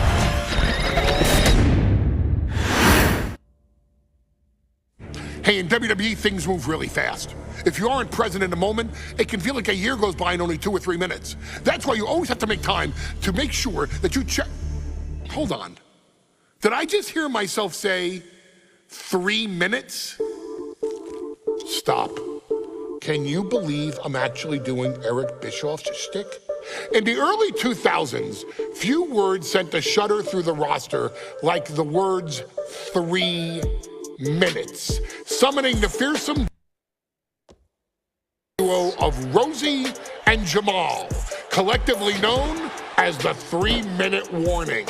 Initially hired by the aforementioned Raw general manager Eric Bischoff to interrupt anything he didn't find to be entertaining. You're just not entertaining me. 3 minutes are just about up. The two instantly made their mark in WWE with their complete and total decimation of anyone that was targeted. Their formula was really simple. 2 bruisers with surprising quickness who took pleasure in throwing opponents all around the ring with reckless abandon. And the trail of bodies left in their wake remains a testament to their devastation. Rosie, older brother of your tribal chief, Roman Reigns, and Jamal, who would in time develop his skills further and take the name of Umaga, were about instant gratification. They treated matches like a race, seeing how much damage they could fit into the shortest time possible. The 3-minute warning with my brother and my cousin, it was just one of the coolest gimmicks of all time to me. It was catchy, you know what I mean? Like, you kind of knew what was happening. And I feel like we all remember when the 3-minute warning hit for the first time. You know, the whole Den TV area just lit up. Every match was a train wreck, as the two would use their size to overwhelm most opponents, coupling that with incredible tag team maneuvers to increase the carnage to its maximum levels. That approach, maximizing damage while minimizing time, was a 3-minute warning signature. The team itself saw its run in WWE last for a little over a year, but in that time managed to make such an impression with the WWE Universe that it still resonates today.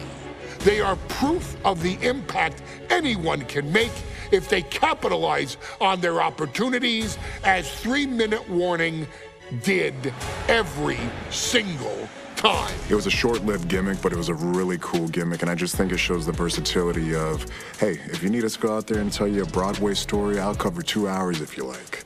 But if you need us to come out in 3 minutes to make an impact, we can do that too. But you gotta be really good to be thrown in there with the very, very best in the industry. I'm getting all pumped and proud, you know, for my brother and my cousin right now, just thinking about it.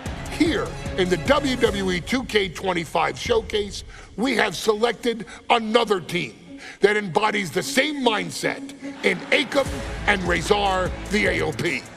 Similar to Jamal and Rosie, these two look to inflict the most pain in the most efficient manner. Like 3-minute warning, AOP happily dispatches when summoned. Like 3-minute warning, AOP features 2 Goliaths who will hurl your body from pillar to post before finally bringing it all to a most painful conclusion. It's up to you in this Extreme Rules contest to beat the AOP to the punch and showcase the Wrecking Crew approach that made 3-Minute Warning the premier bruiser squad in all of WWE. And don't worry, we will give you more than 3 minutes to make that fact perfectly clear. As a matter of fact, take your time and enjoy dishing out the punishment.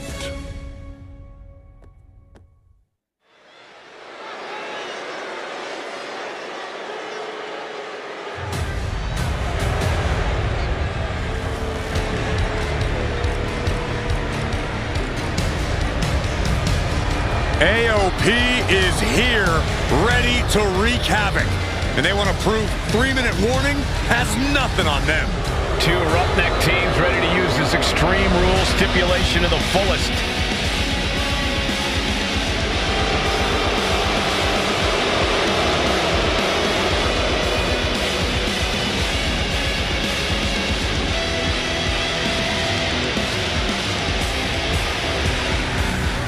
The following contest is a tag team Extreme Rules match, and accompanied by Paul Ellering, and a combined weight of 620 pounds. Akon and Razor, the authors of pain. AOP looked unintimidated by the task at hand. They are totally prepared for the merciless tandem of 3-minute warning. You know, there's actually a lot in common between these two teams in terms of tactics and physicality.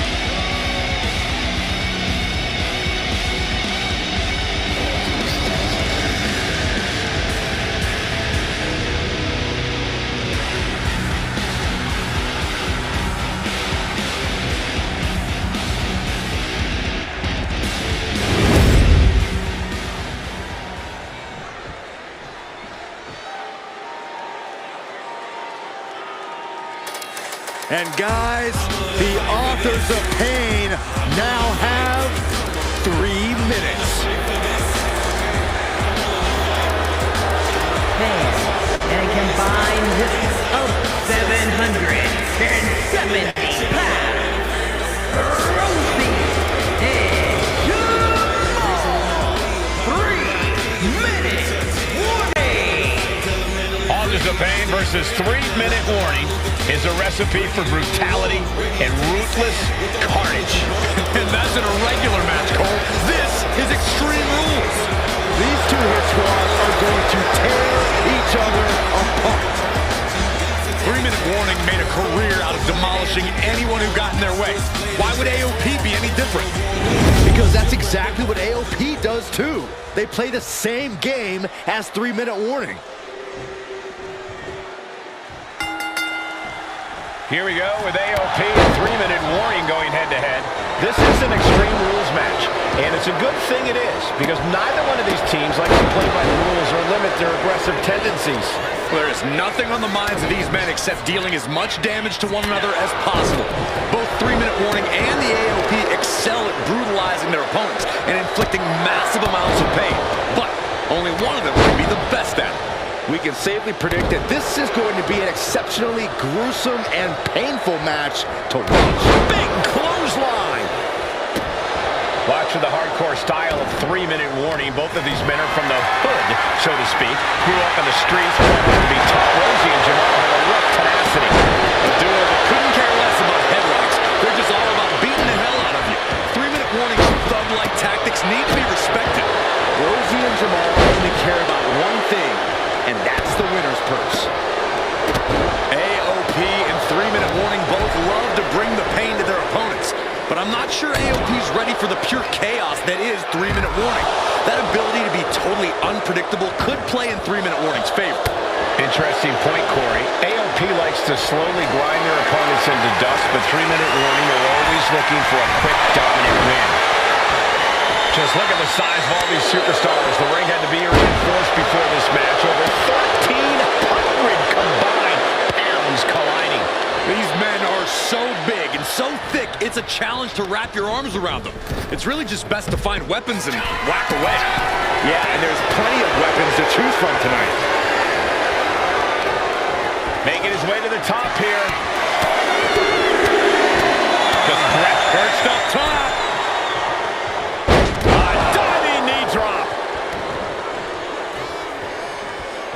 Oh, stomping. Ouch. Perhaps looking for some kind of equalizer here. This is the only time anyone gets excited about garbage, when a steel trash can gets involved with a fight. Pay special attention to Rosie in this matchup. 6'5", 375 pounds. The man can run a 40-yard dash in 4.8 seconds. This guy is a pure athlete. Rosie played high school football with a legendary running back before playing college ball in Hawaii. Imagine being pancaked by the force Rosie brings. Indy counters. STO. And gets sent right into the corner. Intercepted by Rosie. Elbow drop right on point.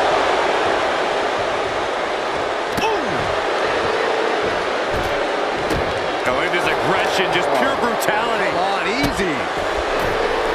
Man, Rosie and Jamal, Akam and Rezar representing the biggest, most imposing teams WWE has ever seen. Both teams don't care what the motive is, don't care who the target is. Their goal always remains the same, and that is complete destruction of the opposition. We call them equal opportunity ass kickers. The first few rows should take a couple steps back because no one is safe when you're in the vicinity of these teams.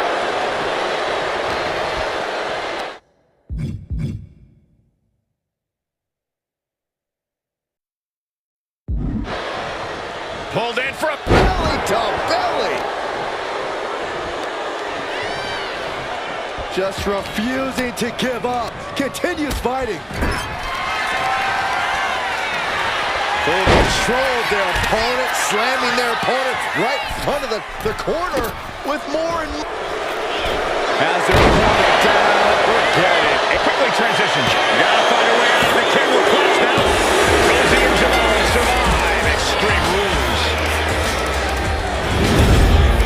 Here are your winners, Rosie and Jamal. 3-minute warning. Gotta give it up to 3-minute warning. In a contest between two of the most badass squads we've ever seen, they were the tougher competitors. Yeah, but AOP certainly made 3-minute warning earn this win. Just think about all the carnage we witnessed here tonight.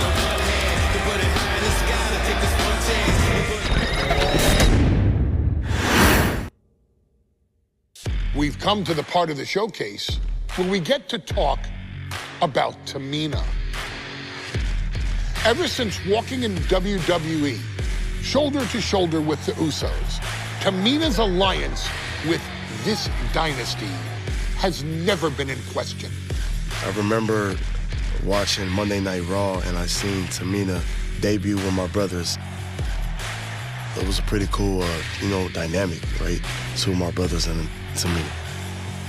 Together, Tamina and the Usos helped each other navigate through a trial-filled first year in WWE, making sure they all survived together. In later years, Tamina has formed alliances with both Naomi and Nia Jax, honoring this family's connection. While Tamina has looked to create her own name in the industry, she has never missed a chance to acknowledge her place in this family either.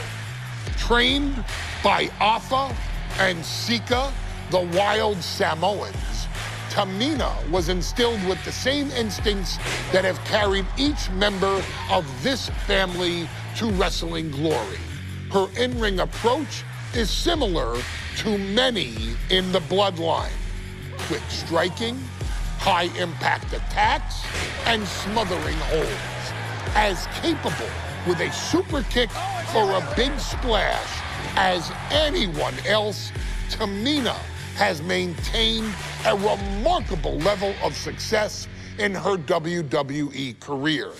A constant contender, Tamina has competed for the Women's Championship on many occasions. She's also held the Women's Tag Team Championships along with 9 separate reigns as the 24/7 champion.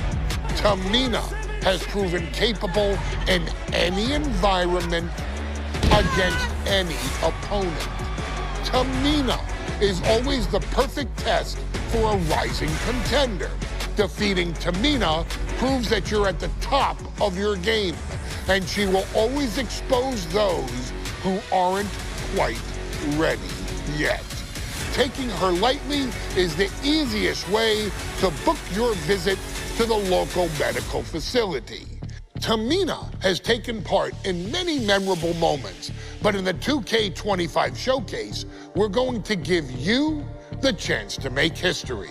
In the first ever women's Money in the Bank match, Carmella, of all people, would walk out victorious after letting someone else do all the work.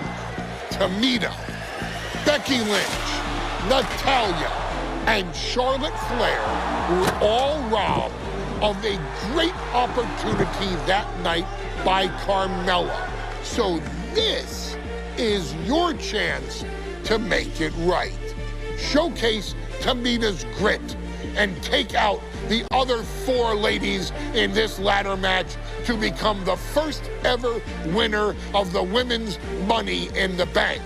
Carmella might still sneak out with the win, but if she does, she's doing it on her own because we're not allowing anyone else at ringside for this match in our showcase.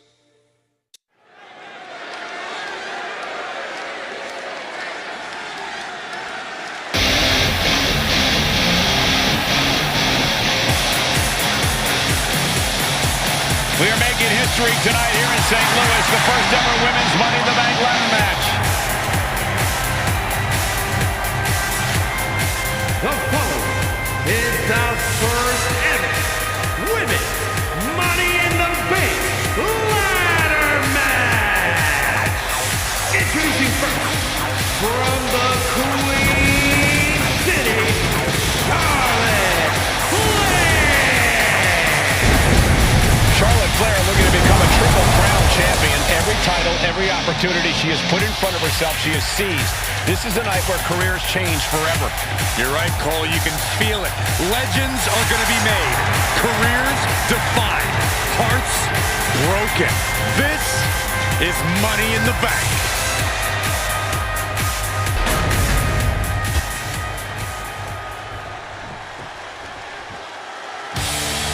And Byron, Becky Lynch with a very astute point. I rip up arms. You can't exactly climb a ladder with no arms.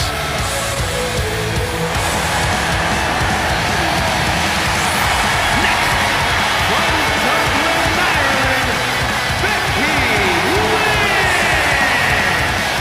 To add to that, Michael, I talked to Becky earlier and I asked, are you nervous about this? She said, yeah, I'm a little nervous, but I'm more excited than anything because I get to be part of history. Becky Lynch, the first woman drafted to SmackDown. First SmackDown Women's Champion. Can she become the first Miss Money in the Bank? And you can feel the excitement the moment they brought out the ladders before this show started. There is a big fight feel right here in St. Louis.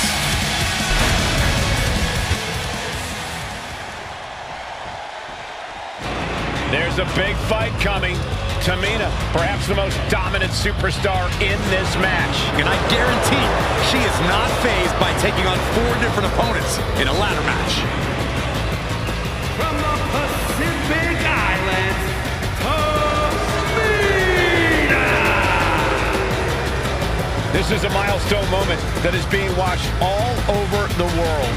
And Tamina is hoping to live up to her family's legacy. She wants that briefcase. She wants that title. It's in her blood.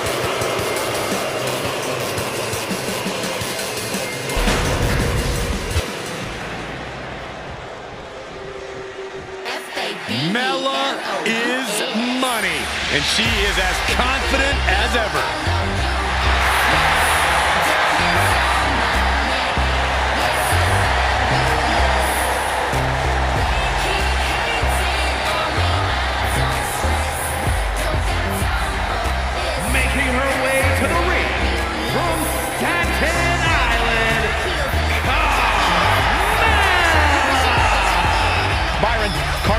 couple of good points recently, saying, I was the last woman drafted in the WWE draft last summer. How big of a chip is on her shoulder? Well, she's got a huge chip on her shoulder. And also, don't forget, Carmella has had some major victories lately, so she has all the fuel you could need heading into a match of this type.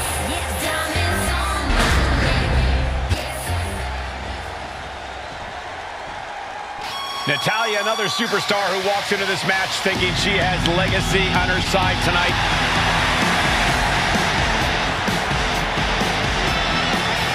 And from Couple, Alberta, Canada, Natalya! Every last woman in this match has chased this opportunity so fiercely. They have chased the championship, perhaps none more so than Natalya.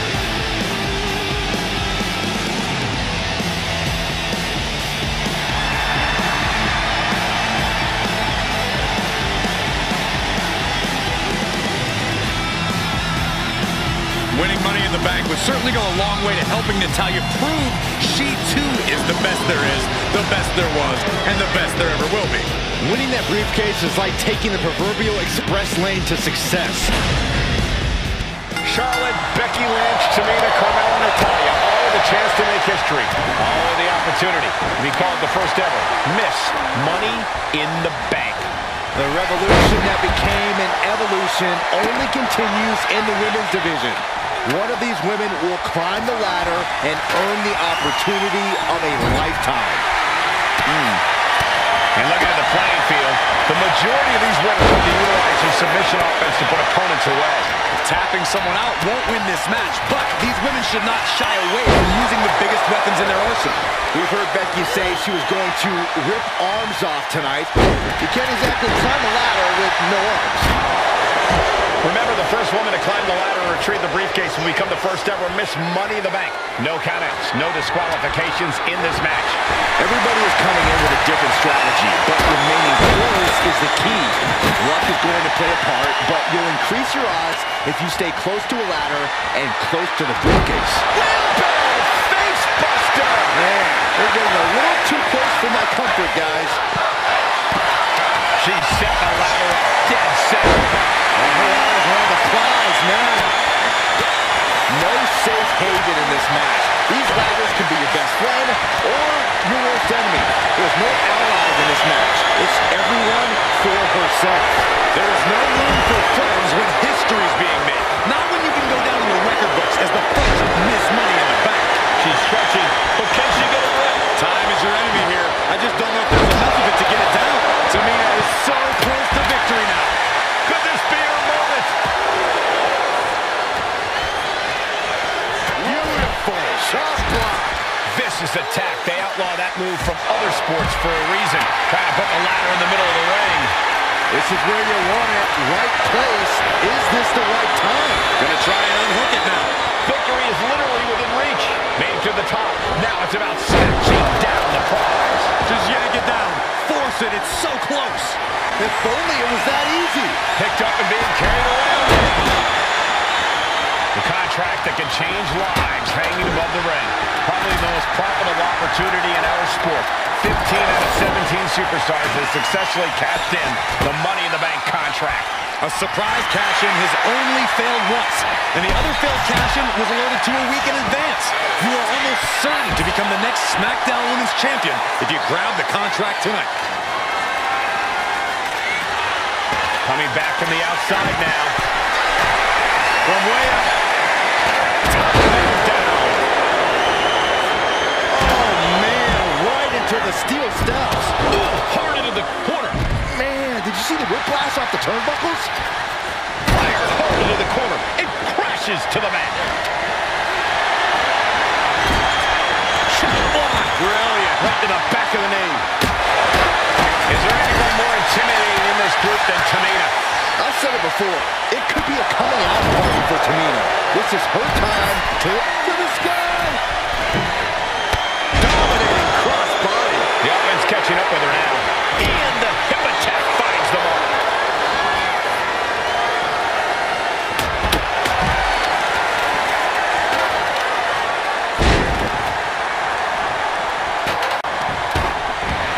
The Queen looking looking disgusted to be in the ring with her opposition now. Just caught flush. Lish landing awkward on the outside. Going to be outside now. Uh-oh. And she had Charlotte's number there. Look at this. She's going for her destiny, guys. But she better hurry. She doesn't have much time.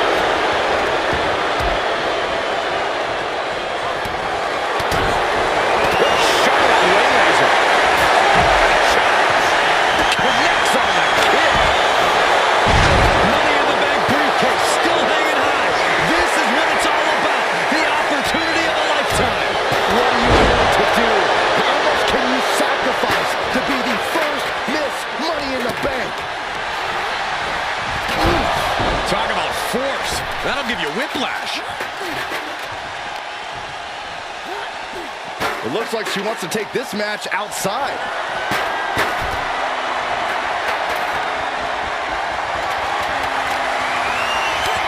Toss back into the ring. And she's only taking more damage at this stage. If this keeps up, climbing that ladder is going to be very difficult. Scrambling up the top turnbuckle now.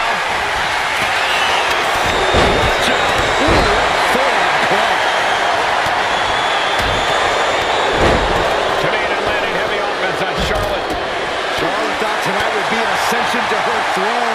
Tamina's here to ruin that dream. 3 second-generation superstars competing in this match. Carmella, Charlotte, and Tamina. And Natalia, of course, a third-generation superstar. Women bred for these kind of moments. Any of these women will add a significant chapter to her legacy if she can become the first Miss Money in the Bank. History on the line. Guaranteed championship opportunity.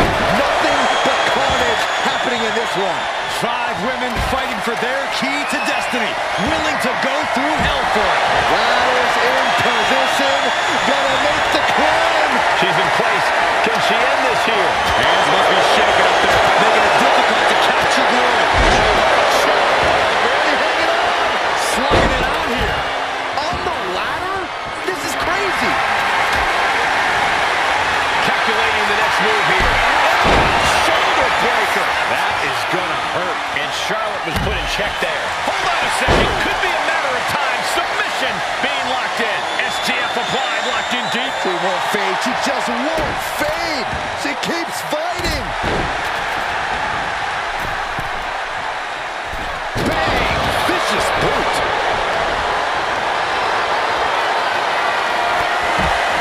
Uh-oh. Has to find a way out of this.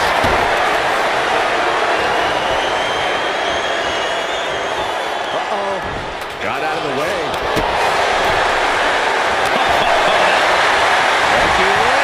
It's got it cinched in. This could end it all. He's cinched in deep. This is Natalya's wheelhouse. The Hart family legacy lives on. Oh, this trap, but she gets away. And somebody get in there to stop this. There's no... She's trying to ask for mercy, but not even tapping out can help her.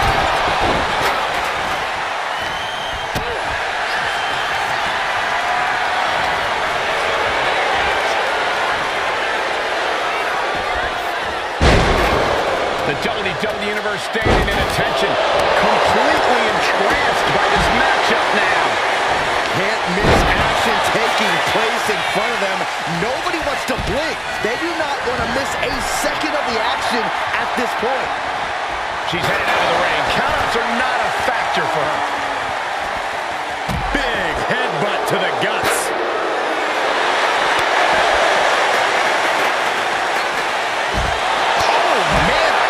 Attack to the knee. Slides under the ropes. Back into the ring. Connects. Saw it coming. Fishing for something beneath the ring.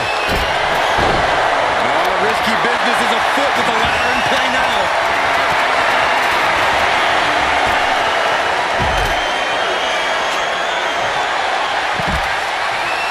And Carmella with a takedown, looking for locked in. He's not going to settle for this. She's doing whatever she can to escape, and she does.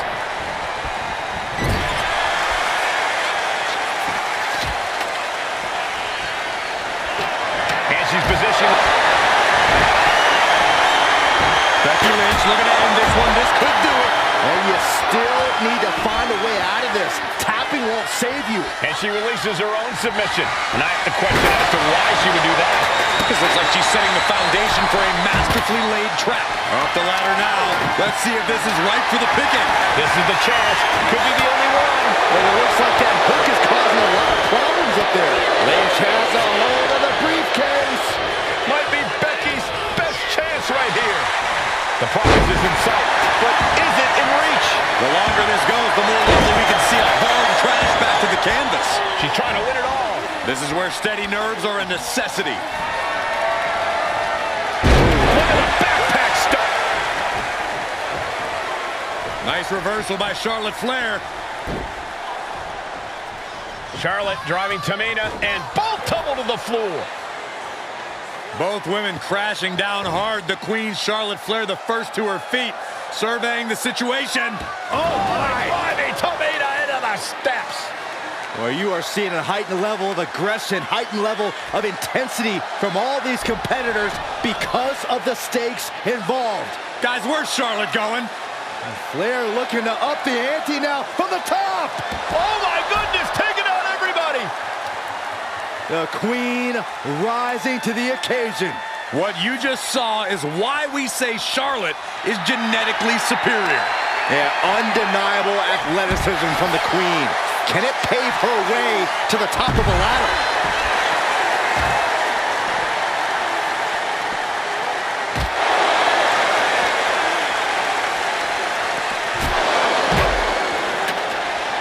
Here she goes, sliding back into the ring.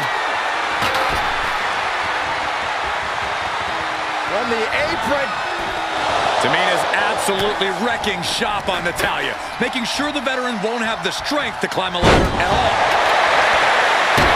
Being knocked around by the ladder.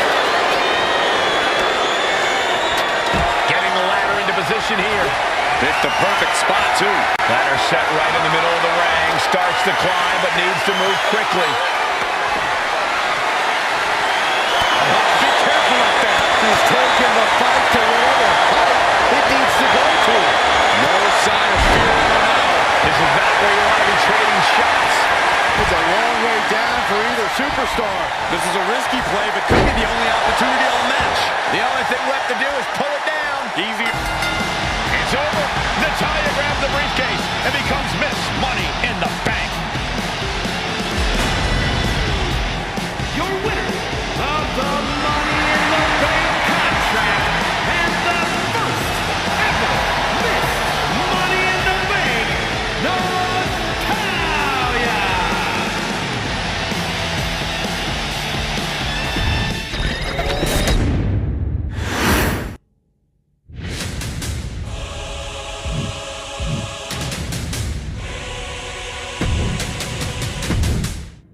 We've come to the part of the showcase where we get to talk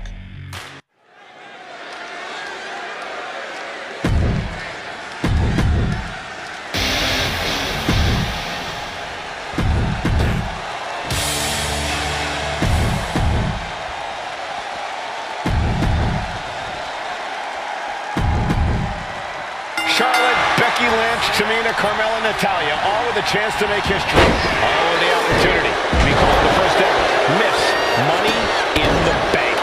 The revolution that became an evolution only continues in the women's division. One of these women will climb the ladder and earn the opportunity of a lifetime. Is there anyone more intimidating in this group than Tamina? I've said it before, it could be a coming out party for Tamina. This is her time to live up to her family's legacy. If Tamina wins the contract, it guarantees her first title opportunity in over 2 years. More than an opportunity, it pretty much guarantees Tamina will become the next women's champion.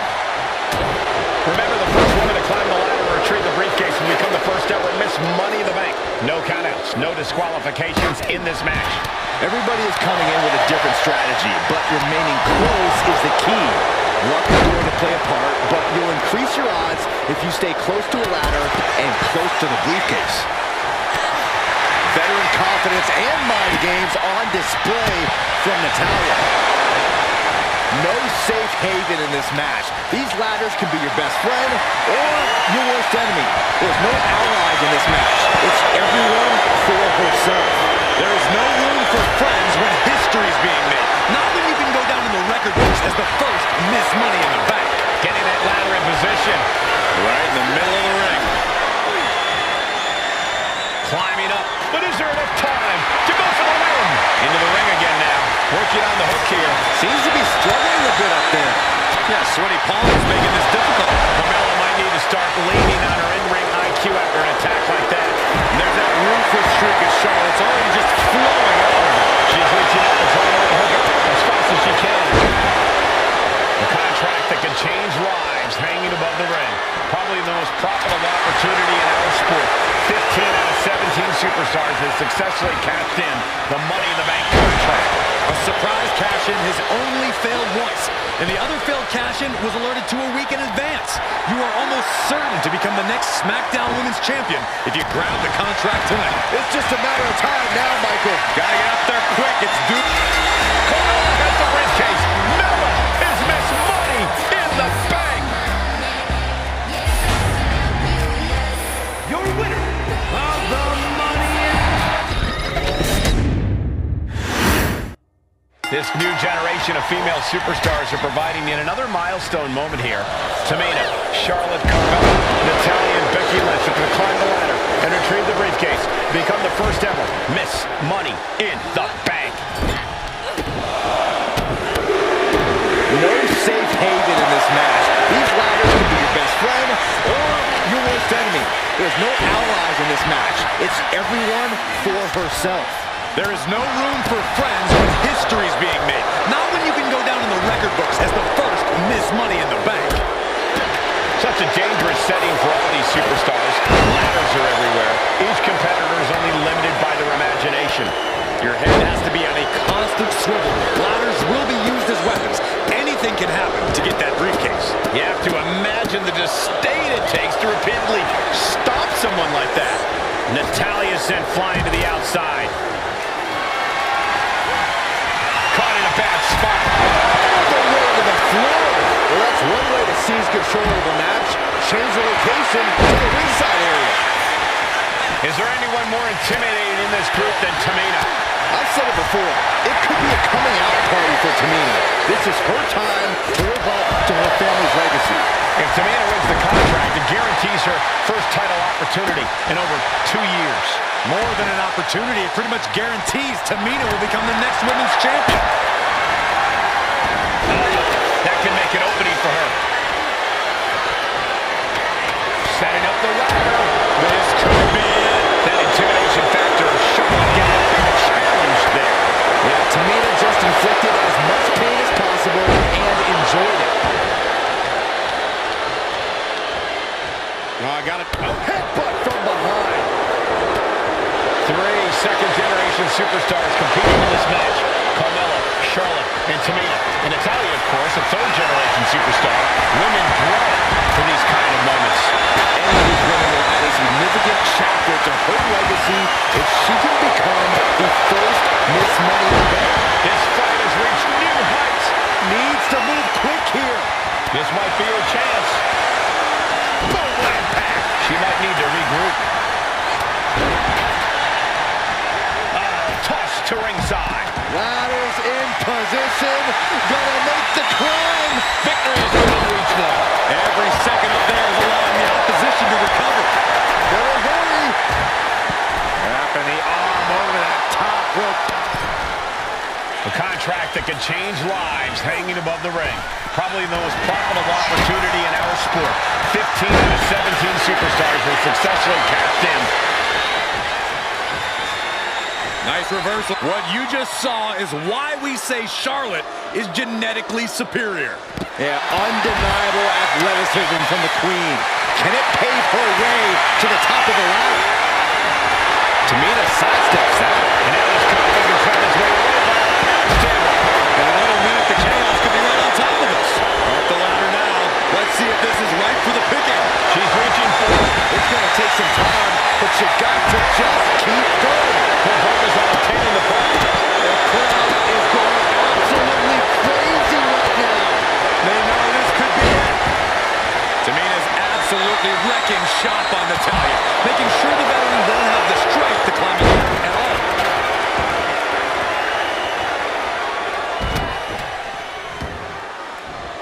Readjusting the furniture. We know how this ends. She's launched out of the ring.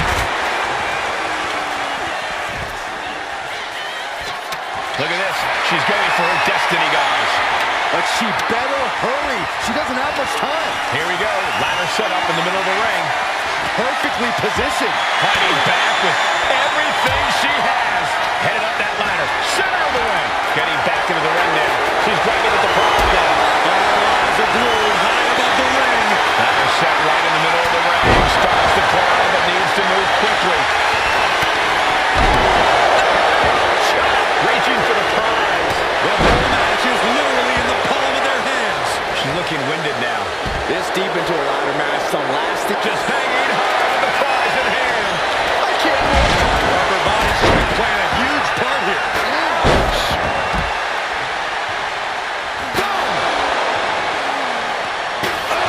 And Becky gets caught by an effective attack there. This deep into a ladder match, the last thing you want is to start breaking down. Getting carried to a vulnerable position here. Her endurance is really being tested now. Yeah, but when ladders are part of the match, you really can't expect anything less. Decides to leave the confines of the ring. Hey, that's my water bottle. Don't worry about that now. Just get out of the way, Saxton. No, you know what? Stay right there, Saxton. Rung after rung. Up the ladder here. Scaling the ladder even further. That was too high. You don't need to go this far.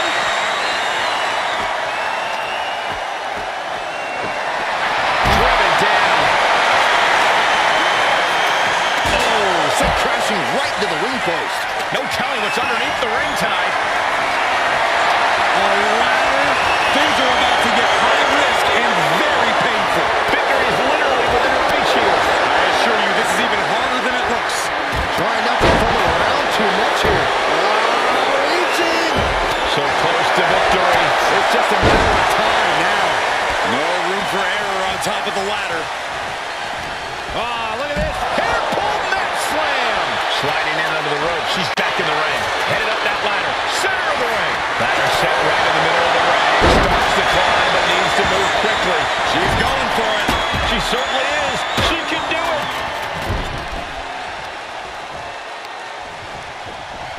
Laying into the arm. Big time. Stomping away. Sharp clothesline. Things are looking a little rocky for her. This deep into a ladder match, the last From the top. Uses an elbow to disrupt that attack. took a gamble once, took a gamble again, and hit the jackpot twice. She's getting that ladder exactly where she wants it. A crucial step. Shin breaker.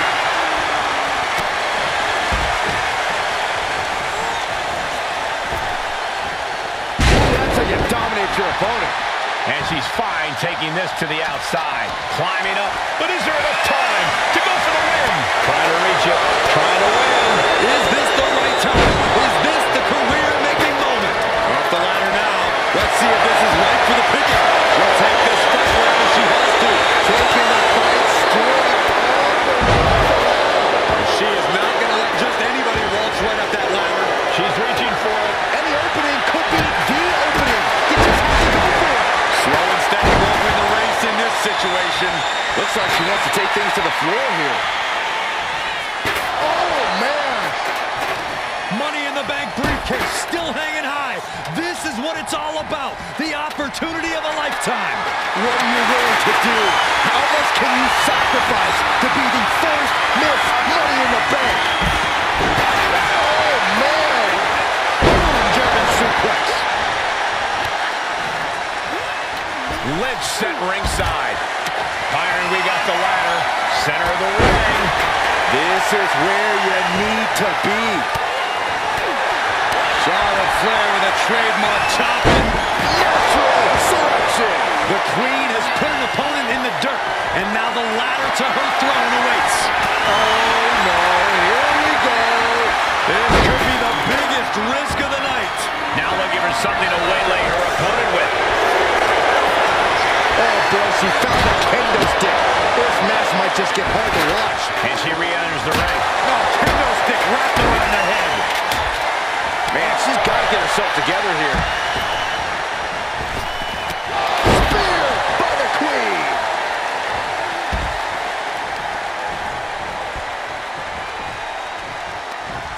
Straight jacket locked in. Boom! German suplex. And Charlotte on the receiving end of even more offense. The Queen is dealing with a serious threat to her throne here. Boy, delivering the chop. Natural selection. Bye-bye, Carmella. I don't think she'll be climbing a ladder after that. Ladder's in position. Gonna make the climb. Oh, man. Hands on, but can't quite grab it. Tamina has it. Fingertips away from winning the contract. History on the line. Guaranteed championship opportunity. Nothing but carnage happening in this one. 5 women fighting for their key to destiny. Willing to go through hell for it.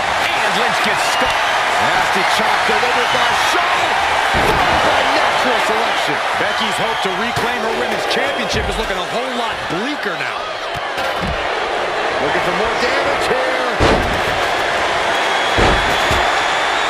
The boat, Natalya, doing what she does best. Sharpshooter applied. Just looking to do some damage. This hold can't even decide the match. She's tapping, but it doesn't matter at all in this situation. She's headed to the outside.